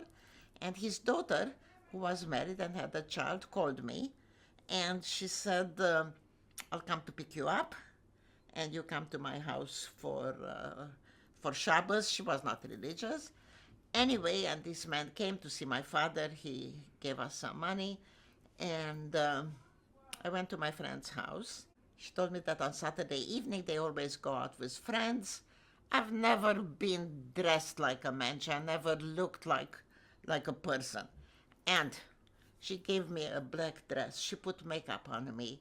She gave me a pair of shoes with high heels. I know who the hell I was. I mean, it's like in every romantic comedy when like they give that makeover and she walks down the stairs and everyone's like, whoa. I tell you, I looked in the mirror. I could not believe it. I said, my God, I look like a movie actress. It was just unbelievable. So we go to the bar. 6 of her friends come. Everybody's ordering drinks. Now, I was so brainwashed by the communists. I look on the menu and I see Coca-Cola. And we were shown pictures of America, the depravement of America, how people cannot function without drinking Coke, and that Coke has how many drugs, name them, and of course cocaine and whatever, and whole America is addicted to it, and children They're not wrong. Children cannot function in school without having Coke. I had this image of America and generally of the Western world so distorted by the communists. Did you drink the Coke? Did you drink the Coke? So, I'm talking. I love when she does that. They ask me, so what do you want? I am dying to see what is a Coke going to do to me. And so they tell me order something, and I order a Coke. From then on, I stopped talking, and of course I looked at people, well-dressed people. I've never seen anything like that. Absolutely. We never got movies to see movies from the West. It was all movies from Russia and the classicals. So I'm just in heaven to see this. I had to pinch myself. Okay. I drink my Coke, and next round, Jeanette, my friend, tells me, so now what? And I said, another Coke. I felt nothing. I said, what the hell? I don't feel anything. What's wrong with me? I finish my second Coke, and again, I tell Jeanette, I said, Jeanette, how come I don't feel anything? She says, you drank Coke. I said, yeah. She said, you have to pee? I said, yeah. She said, so that's all you feel? I said, what do you mean? And she tells me, this is just Coca-Cola. Everybody drinks it. I said, this is crazy. So like at this point, you're realizing that everything you've kind of been told was a lie. I could not imagine that everything, but I really put a serious doubt in my mind. All right, this is my visit with Jeanette. She actually, this dress that I wore, and it looked magnificent on me, she gave it to me. The next day, the American ambassador came and said, we're going by train to Paris. Somebody's going to wait for us. and there we're going to have to get in touch with the American embassy and again wait for a visa. We arrived indeed to Paris. Somebody waited for us. However, they had the information from 1947, and they had on the list that a mother, a father, and 4 children are arriving. So they take us to this hotel. All the refugees that came at that time through Paris were Jewish Egyptians who ran away from Nasser, were in Paris.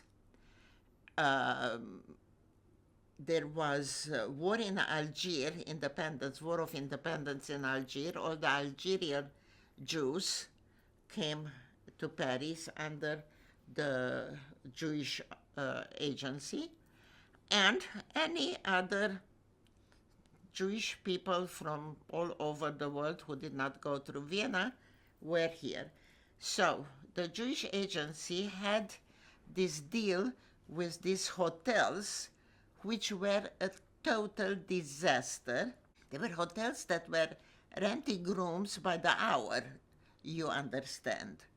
It was across the street from the Folies Bergère, but the neighborhood was a neighborhood of prostitutes. And it was really terrible. So she takes us to the hotel, and they assigned us one room with a huge bed, and they said that is mother, father, and 1 child, or 2 children. They understood we're little kids. And then there is a cot and some kind of a mattress on the floor. And the room was, I swear, as big as this.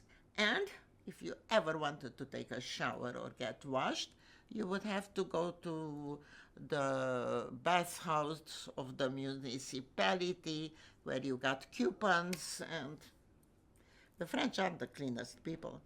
So, well, now we are really desperate. We had but one change of clothes, nothing else. We had just little suitcases. That's what we were allowed. It was pretty miserable. We fought for another room. Eventually we got it. My youngest brother, who eventually in America became a doctor in physics and physiology, and was on the team to develop the first mammogram machine. And my other brother, who was a statistician, had a master's in statistics, and in America worked in the White House under Nixon. Now we're in Paris, and my 2 brothers they claimed that they know how to paint houses. Well, they didn't. And there were a lot of Spanish illegal immigrants who were painting homes around this terrible neighborhood. And my brother asked them to teach him how to paint. We were not allowed to work, but in no time we started to make a very little money, but we did. I was babysitting. My English was really quite good, and I met a good friend of mine from Romania, a doctor, whom I sort of almost dated but didn't. Well, now I meet him in Paris, and he had 2 friends there, also doctors, and they had to learn a little bit of English, and I started to teach them, and they paid me, and I had a babysitting job, whatever. We started to straighten out a little bit. However, we had to go to the CIA once a week because the Americans didn't trust us because we came from a communist country, and still didn't have enough food. There was a Rothschild kitchen where every beggar in Paris could stop by and get a metal cup with a chain and a spoon at the end and attached to it. And you would go and these elegant rich ladies in Paris were doing their charity work and would give you a ladle of some kind of gook into this thing. It really tasted horrible, and we could not eat it, but we didn't. And my brother and I, my youngest brother and I, who were into fun, that's the story that you like, we realized that at 5 o'clock in the afternoon, every decent Parisian buys a fresh baguette, has it under his arm. And my brother and I developed this trick. My brother would push people on the bus, like he would also go on the bus, and then point to a person, to me, and then I knew that he's going to push that person, so he's not going to feel when I pull the baguette out from under his arm. And by this time he gets on the bus, and the bus leaves, and we were waving goodbye and eating the baguette. We also found out about this cheese market, which had samples of cheese out. We ate a baguette with the cheese, and we were fine. Life in Paris, I basically loved it. I spent my time at the Louvre almost every day. I know Paris like the palm of my hand because we did not use the subways. We did not have the money for it and didn't want to spend it. I just walked endlessly in Paris. It was wonderful. However, I started to feel sick, and I started to lose weight, could not eat, and was throwing up. And one night, I really got terribly sick, and I was taken to the pauper hospital. This was horrible. You came in at one end, and that was the entrance. On one side there were men, on the other side there were women. There were only curtains, and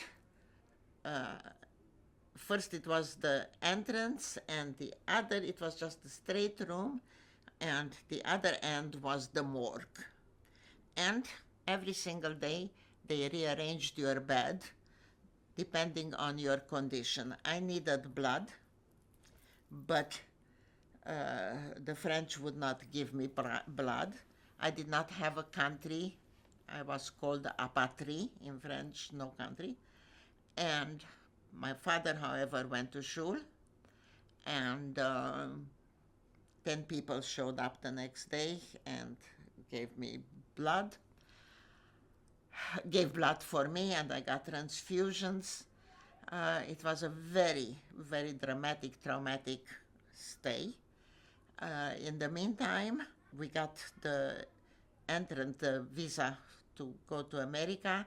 I was in the hospital. One of the illnesses that the Americans would not let people come in was ulcers and bleeding ulcers, and that's what I had. So the Jewish agency did not know really what to do with me. My two brothers and my father went to America, and my mother stayed behind to take care of me, and we had no idea what's going to happen. It was big panic. So your family just kept on getting more and more separated. But exactly. It was really not a good situation. I had to go to the American embassy for to see that I'm healthy, because they would not let anybody sick into America. And I made friends with a young intern in the hospital who felt very sorry for me, and he really did a lot of good things for me. And I told him I have to go to the American embassy for my health checkup.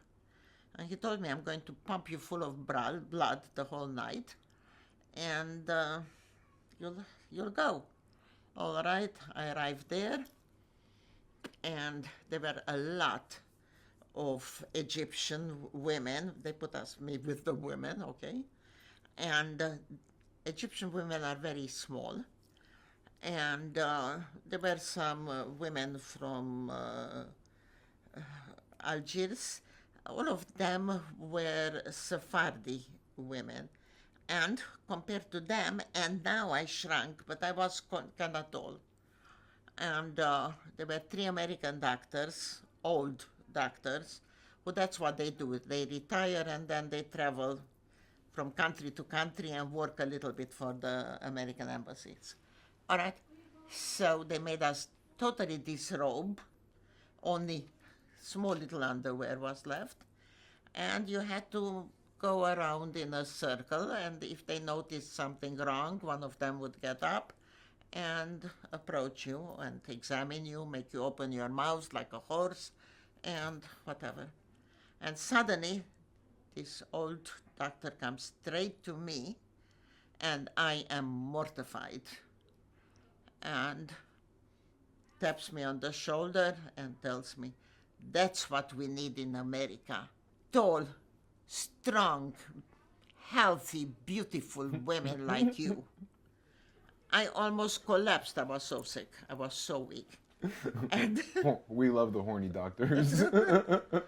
and I got dressed. The highest and the Jewish agency was waiting for me. My God, they hugged me and they kissed me. I passed the test. Took me back to the hospital, where I stayed another 6 weeks. And this young Dr. Soulier was his name, fed me and did me anyway.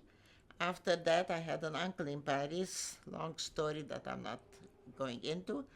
I stayed with him and for a short while, and then went to America. I arrived to New York, where I had an aunt, and I was very sick yet. So my mother, my father and my 2 brothers were already in Detroit. My father came to New York to pick my mother up. I stayed in New York with my aunt to get my health back. It was fine, but I just didn't know what to do with myself. It's like the 5th time you're rebuilding your life. I was rebuilding my life, right? I had to understand that I can't compare New York to Paris, because Paris is beautiful because it's old, and New York is different and new. And eventually I got to love New York, and I spent a lot of time on the art galleries, and my aunt was sickly. She needed injections. In those times, people didn't give injections to themselves, so I did that for her. And about, let's say, 3 months later, I decided I want a job. And the doctor, that was my aunt's doctor, I told him I really want a job. And I'm a medical person. They did not have my degree in America. He told me that go to Montefiore Hospital. I talked to the person in charge. The Jewish agency is also involved, and just go there. By this time, I did not have a coat. I was really a refugee, a Nabish.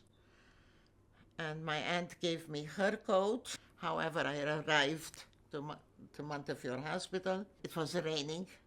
My coat got wet, so did I. I was like a wet goat and smelled like it. And as I arrived to the hospital, I knew I have to go to the 9th floor, and I pushed the 9th floor button, and this guy, this janitor, looks like a janitor anyway, got out of the elevator and bumped straight into me, and did open a mouth and started to yell at me. "Don't you have eyes? Don't you know where you're going?" I was so nervous because of my interview. And I told him, "Well, how about you? Don't you have eyes?" And he came back into the elevator. This elevator was a small one, and he's standing there with his arms crossed like that. And I'm convinced that this idiot is going to kill me because I upset him. So I go for my interview, and he followed me. I said, shit. I saw Mr. Rosenfeld, how well I remember. He spent exactly 2.5 minutes with me. He said, I have all the information. And I had my education papers, which just in parentheses, I have to tell you that my fiancé, Ivan, sent them out. He risked his life, actually. He went to the Israeli embassy and deposited my brother's and my education. Really, it was phenomenal what he did. But I had Mr. Rosenfeld had copies, good. He told me come back in 2 days. When I left his office, mind you, that stupid man that I bumped into was outside. 2 days later, I come back and I go to Mr. Rosenfeld's office and he tells me, go left, right, whatever, to this office and ask for Dr. Schwartz. And I go and, mind you, Dr. Schwartz is there and it's the guy from the elevator that I bumped into. Make a long story short, I got a job to wash lab dishes and 75 cents an hour. And I do that first day and I'm instructed and I start doing it. And when work time was over or whatever, I went home. During the night, my hands swell up and were raw and painful. But the truth is, I've never done any rough job in my life. And I'm really desperate.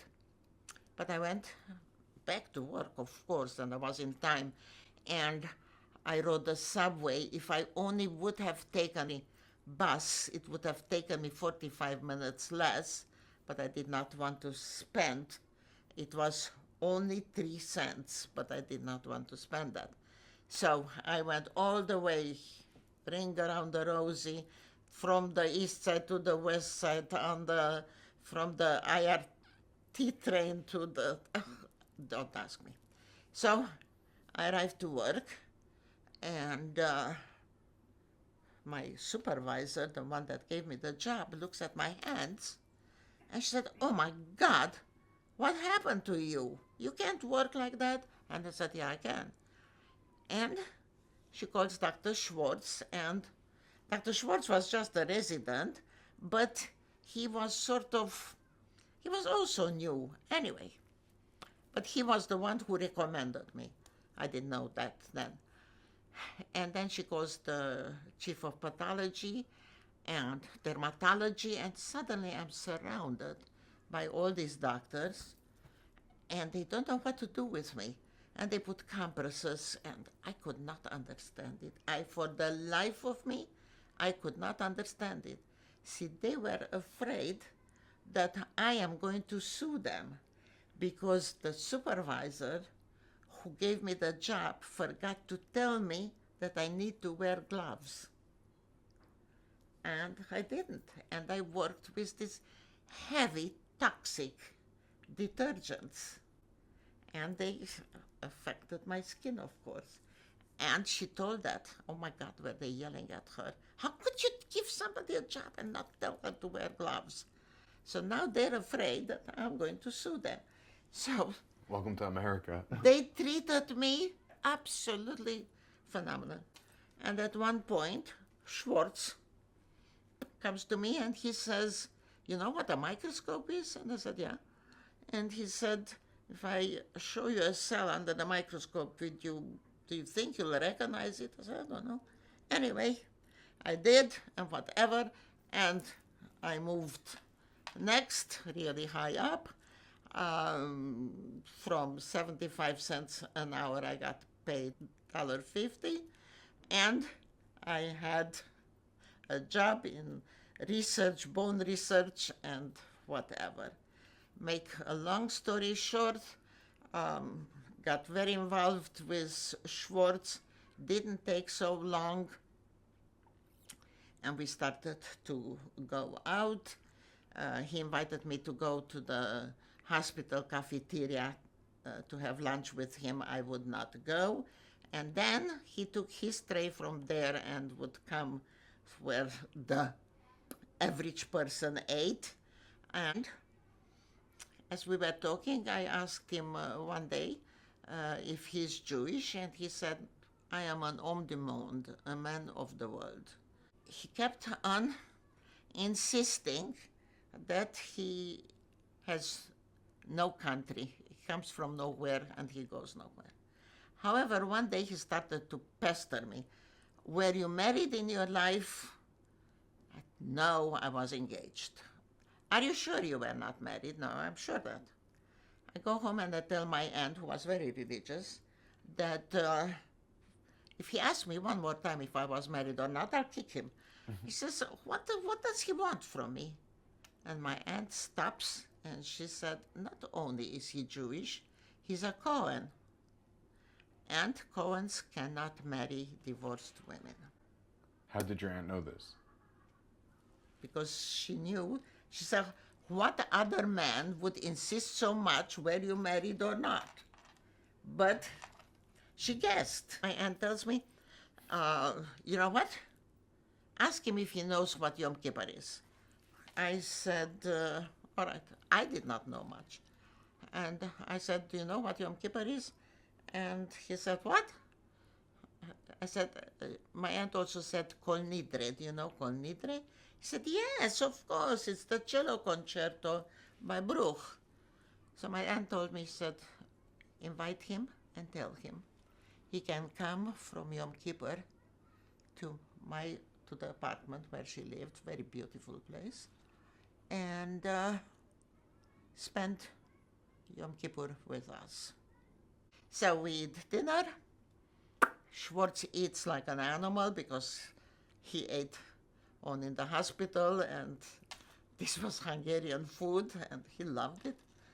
And my aunt lit 50 candles, 50 people that died in the Holocaust from her family. And then she asked him if anybody in his family died, and he said 3 people, mother, father, brother. And she lit 3 candles and she put them in the middle of the kitchen on the table. Her candles were on the stove just next to the windows. And we start to go to shul. On the way to shul, he tells me, I'm not going in wherever you go. I really lost it. I had a big fight with him, and I told him, if I were you, at this point, go take your car and go back. I don't want to see you ever again. These people are so nice. And they gave you a home. They gave you such hospitality. How can you do that? And he claimed he was Italian, which really Italian was the language that he was very familiar with. I told him, when in Rome, do as the Romans do. Don't you know that, you moron? And I told him, I said, don't wait for me. Just don't. Get the hell out of my life. And he said, I'll go to the coffee shop, have a cup of coffee, and smoke my pipe, and join you when you come out. We come out from shul, and there he is joining us, and he comes next to me, and I said, just go away. And I went to my aunt and hugged into her, and I didn't want to look at him. We got home, and lo and behold, the 50 candles that my aunt lit for herself were blown out by the wind. The only 3 remaining candles were Schwartz's Jean candles. Everybody commented on it. He didn't even look at it.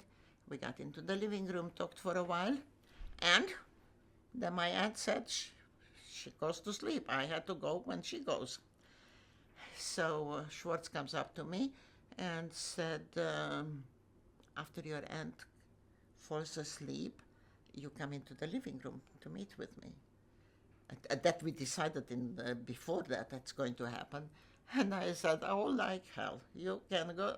Don't even think about it. No way do I come. I'm so angry with you, and you're not a mensch. And I kept on saying, you know what a mensch is? I was so angry. In the meantime, I was so upset. I was so in love. And I just realized I cut my nose to spite my face. Now I broke up with him. What the hell am I going to do? And I'm really desperate. And I'm crying, and my tears are rolling down. And finally, I hear my aunt really kind of snoring. And I pull myself together, and I go. And in my mind, it was I go into the living room, and am I going to give him a peace of mind? And I go into the living room. The bed is not touched. He's nowhere. And I hear noises from the kitchen. And I crack the door.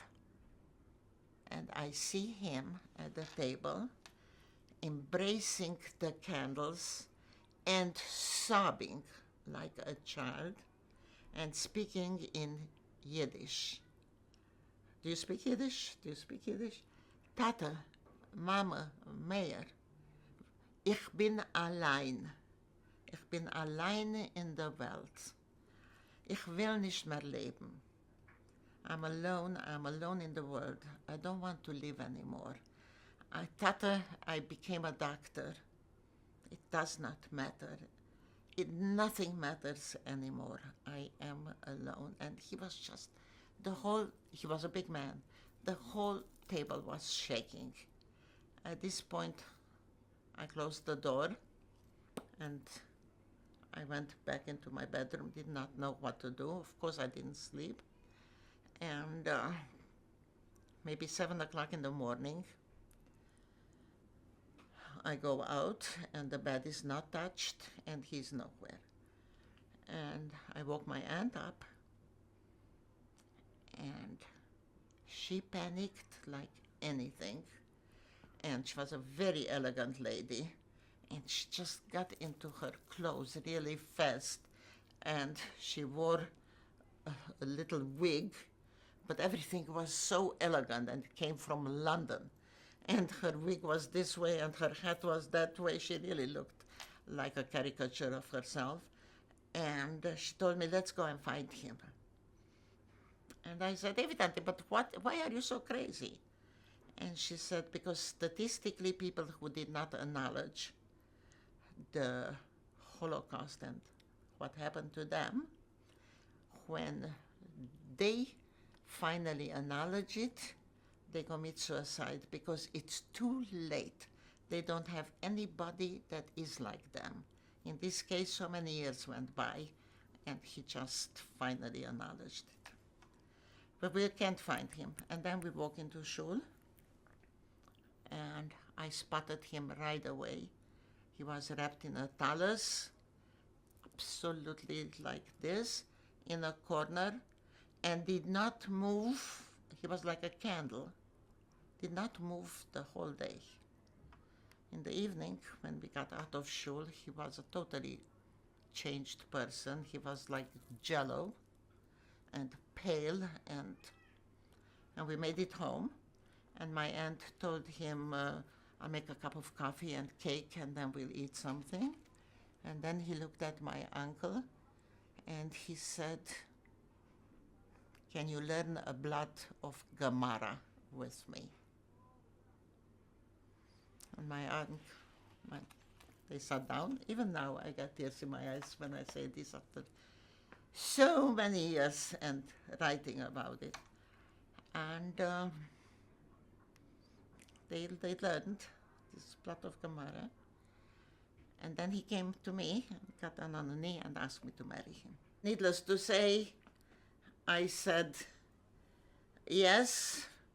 I was crying, and Yochi, that is it, and that is how you got to be my grandson. This was your grandfather.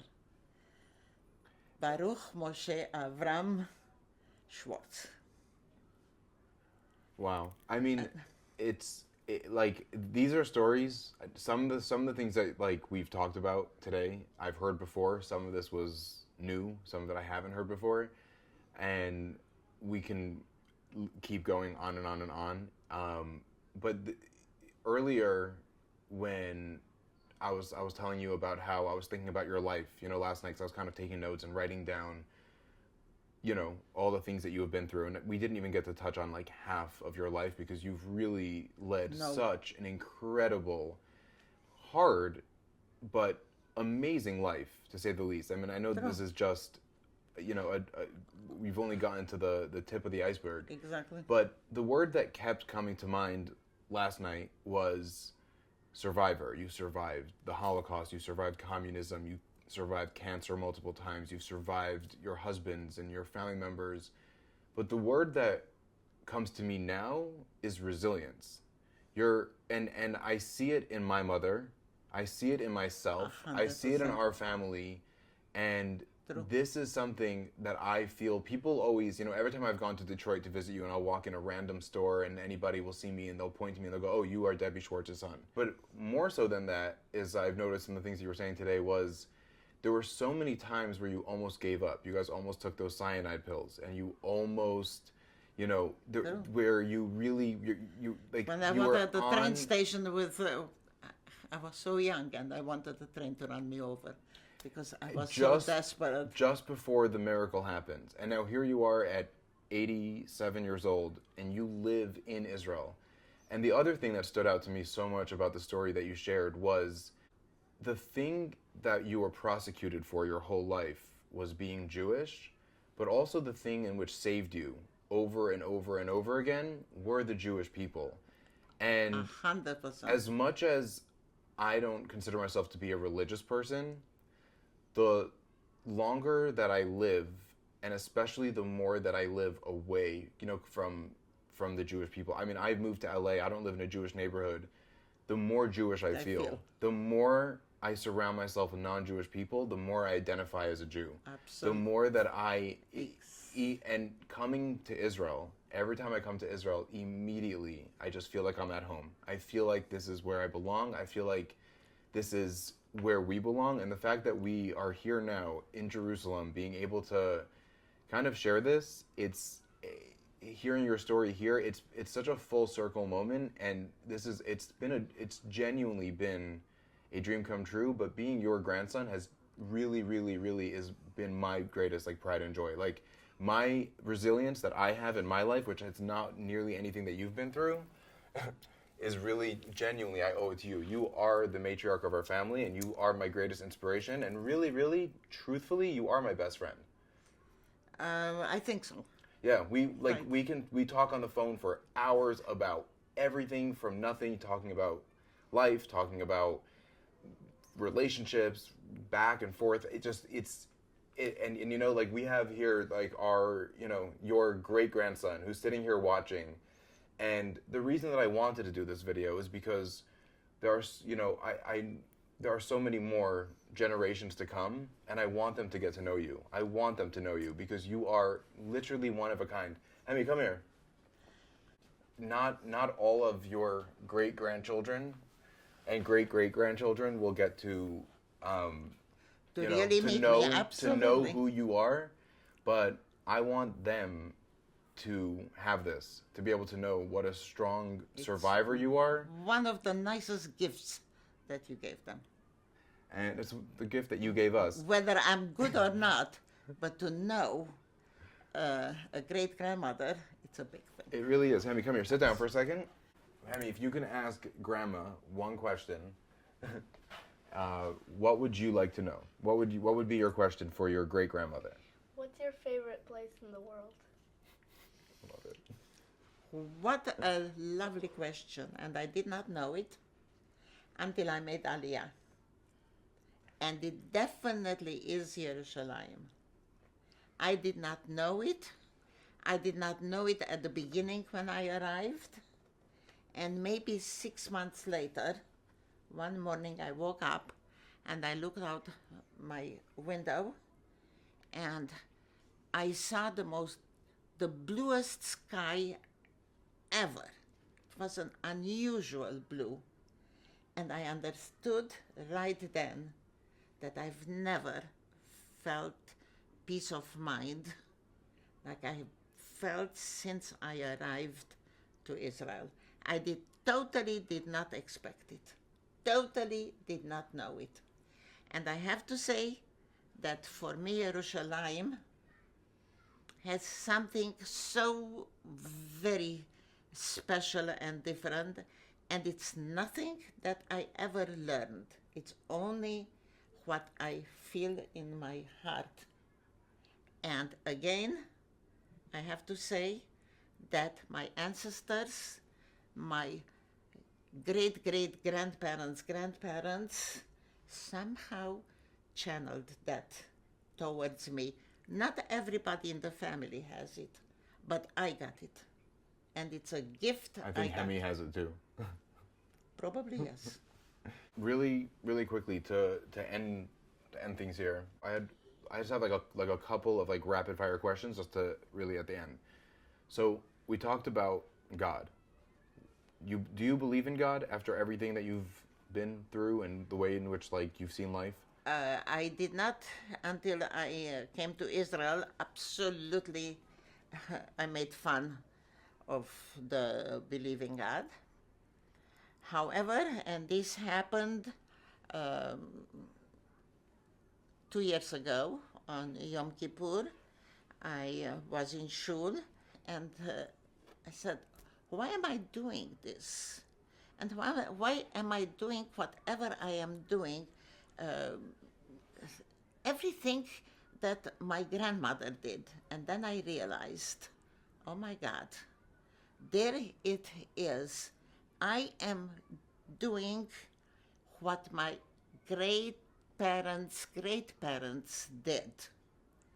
They were not stupid, I presume, because the DNA they left behind and whoever we are, it comes from somewhere.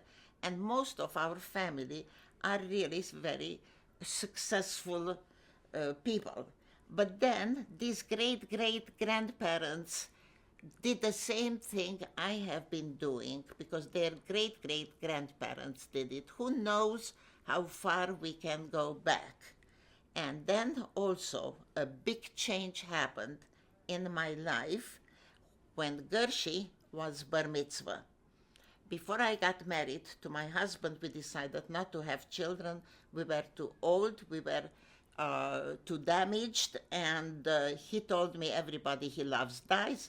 Anyway, we are not going to have children. And then he also told me, there is only one thing that I'm sorry for. I am a Cohen, and with me, the line of Cohens is finished. I am the last Cohen alive from this branch. Fast forwarding so many years, God wanted it differently. I got pregnant. I had 2 children. And I was sitting at Gershi's bar mitzvah. Your youngest grandson. My youngest grandson. And his father, his brother, and he himself. They were duchening, and they were the only 3 Kohanim. This was outside among the trees because of COVID, the most beautiful setting you would imagine, and suddenly this story came to my mind. The continuity that my husband, the grandfather of Gershi, was so afraid that the lineage of Cohens is finished. And it wasn't.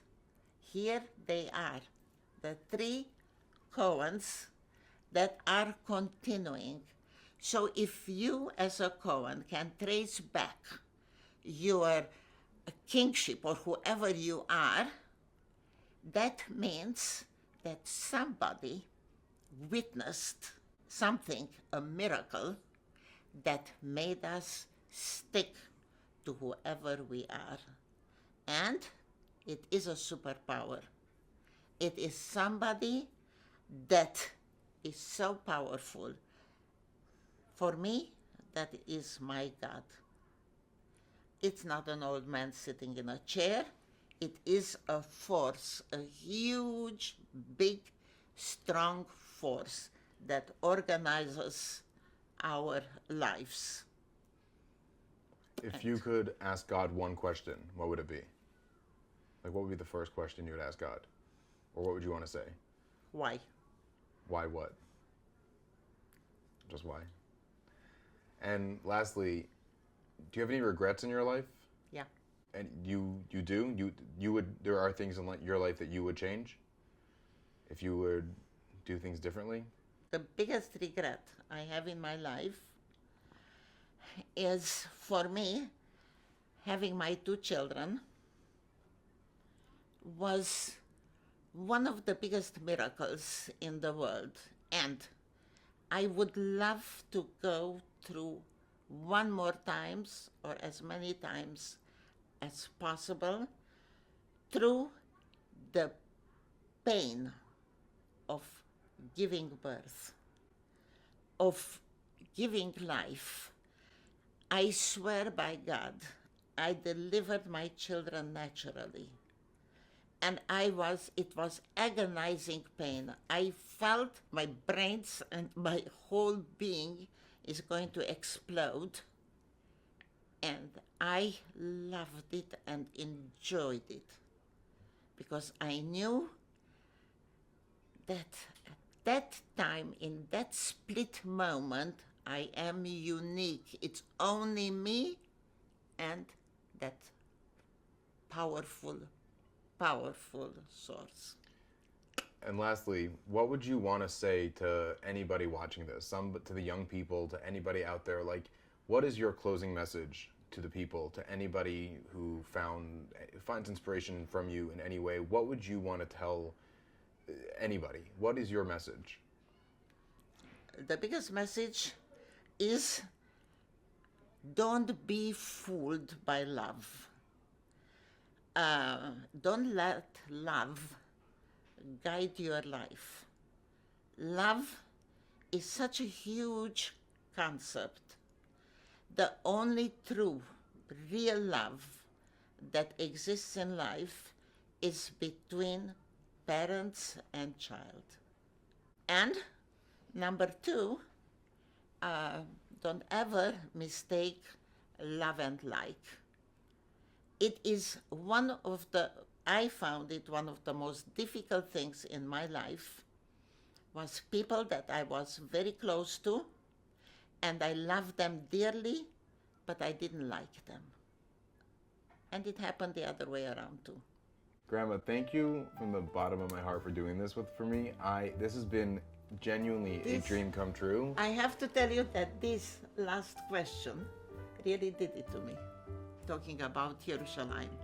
We've come full circle. Yes. I can't thank you enough for giving me the time, and even though we've only just touched the surface, but for real, I could talk to you forever. And we're going to continue as long as I can. Grandma, I love you. Thank you. Thank you for doing this.